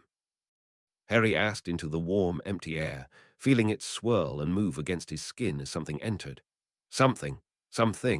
For a moment he stared, equally repulsed and fascinated. It bore a human pattern. It even bore a soul color, though not a shade he had ever seen among humans. Black as the shadowlight in the Deathly Hallows, so black it made the exact angles of what made it live hard to distinguish by itself. It was only visible against the green light of wood behind and below it, a living shadow. And threaded through it, as repulsive as any Dementor, ran the chaotic multicolored hues of another being's life force. A Dementor was muddy brown with the life it took. A vampire, it seemed, was black. One ate souls, another ate life. He was no longer sure where the line between monster and man was. Nothing to harm him. The man's voice was young, but normal. Nothing but his soul spoke to him being anything more than a person. His scent, what Harry could gather of it, was not even abnormal. Lavender, perhaps, some flower, not even a hint of the coppery taint of blood. Harry observed Vaughn's presence, and saw, unmistakably, how the life that had been flickering with adrenaline was now beating slowly, so slowly he would think at first glance Vaughn had fallen asleep. Maybe he was. Maybe vampires simply had the power to put their enemies into waking dreams. "You want to speak to me?" Harry said his conclusion with careful words. He had deduced the vampire had no desire to harm him and considered it already proven correct. If Mr. Brendan wanted him dead, he could have killed him already. "We do." Black drew closer, close enough that Harry saw that it was mainly purple and blue tones that ran through his soul, two distinct patterns that the vampire must have fed from recently. "We wish representation." Harry had expected as much, had been warned of that fact by Scrimgeour months before. He had rather thought werewolves might approach him first, though. Public opinion was less horrified by a once-a-month monster than a daily one, not to mention that there were probably 100 times more werewolves than vampires. "You think you can get that from me?" The vampire hissed. It was a laugh, maybe, and the first inhuman sound the being had made. Harry saw abruptly that the vampire had no hair, no spikes of color dancing over the forehead as most people he saw had. Did their bodies not grow it? If so, did they have no nails either, or was it merely part of vampire culture, or simply this particular vampire's preference? "Yes, if the blind sorcerer speaks for us, the wizards will listen." "They might not act, however," Harry returned. "Maybe not, maybe so. We wish to live unhunted. We wish to be free." "It's a crime to kill vampires. It's a crime only when it's enforced." The man spat. "We have lost children to the fire." Harry felt the vampire's energy press upon him, warm, dry heat. He would have thought vampires would be cold. "People fear what they do not understand. Your species hides. Barely any information has been published. Enough to recognize you, enough to guard against you." Garlic, for one, was highly allergic to them. He was curious why. "For our own protection. We hide ourselves as all magicals hide from the muggles, to prevent conflict, but we are tired of hiding." Harry could understand both sentiments, and in this one he happened to agree with the vampires. His mind raced, even as he looked again over the pattern across from him, representing so many unanswered questions. "Can you see the life force in another person?" Harry asked abruptly. "Is that how you can slow down a target?" Mr. Brendan hesitated, made the sound of a tongue clicking against teeth. "No, we feel it like the sensation of rain against the skin. Some people storm more than others. We can calm that storm." "Fascinating." Harry breathed. "Is it unpleasant to feel this?" "Sometimes. Crowded areas, the very young, the very powerful." "What about me?" Harry asked again, both surprised at the quick answers and more than willing to take advantage of them. "You rumble with thunder. We would know to taste you would be to feel the burn of your life like the strike of lightning. It would be horrible and wonderful. We could live a year off your strength." Harry supposed from a vampire that was a compliment. "So the most benefit comes from drinking those who are most unpleasant to taste." He concluded with a nod. "If one is old enough, stubborn enough to withstand the pain." Mr. Brendan acknowledged. The silence grew, and Harry looked back at Vaughn before staring into the black. "Won't represent vampires until I know I'm not advocating for a species that has a genetic predilection for mutilation or killing. I will need to know why you are what you are and how you live. I studied house elves for years before I approached the Wisengamot on their behalf, and they do not have the reputation vampires do. Another hiss, this one pleased. We will do this thing. We have already agreed. Harry felt a thrill of excitement mingled with dread. Why do you always speak in plural? Harry felt the air shift, saw a black hand rise towards him, its veins highlighted with another pattern's life. We live off of others. We are never alone, never, singular. We're always made of someone else. So many questions. Harry could spend a month simply asking them, but there was not yet time. I have to get other things in order before I can begin. Will you wait? Another year, maybe. Harry heard the smile in the pleased hiss that echoed in the store. We are made of waiting. Harry smiled at that statement, both an answer and a warning. All waiting must eventually come to an end. Then, with a beat of his heart, he took Vaughn's life and awakened it, the wizard not faltering even a second as his light began to vibrate once more with tension. Much like a thunderstorm, Harry could see now. The physical tension in the air similar, indeed, to the sensation of building electricity. Muggles still did not know exactly where and when lightning would strike. They could hypothesize, they could even be certain. Fulminology could speak of electric discharges and stripped electrons, the dozens of types of strikes, the triggers, the particles. But no one could say for certain where and when it would strike. Unpleasant indeed. The vampire hissed again, moving a distance from them both, footsteps falling softly, and Harry turned his back on the being and moved to the door. Perhaps the ability to slow life was also developed in self-defense, not merely as a way to trap prey. Vaughn opened the door, the man's wand a slash of red phoenix in his hand. Harry made sure his hood was pulled low as he stepped out into the street. He now had yet another thing to add to his ever-growing list of goals.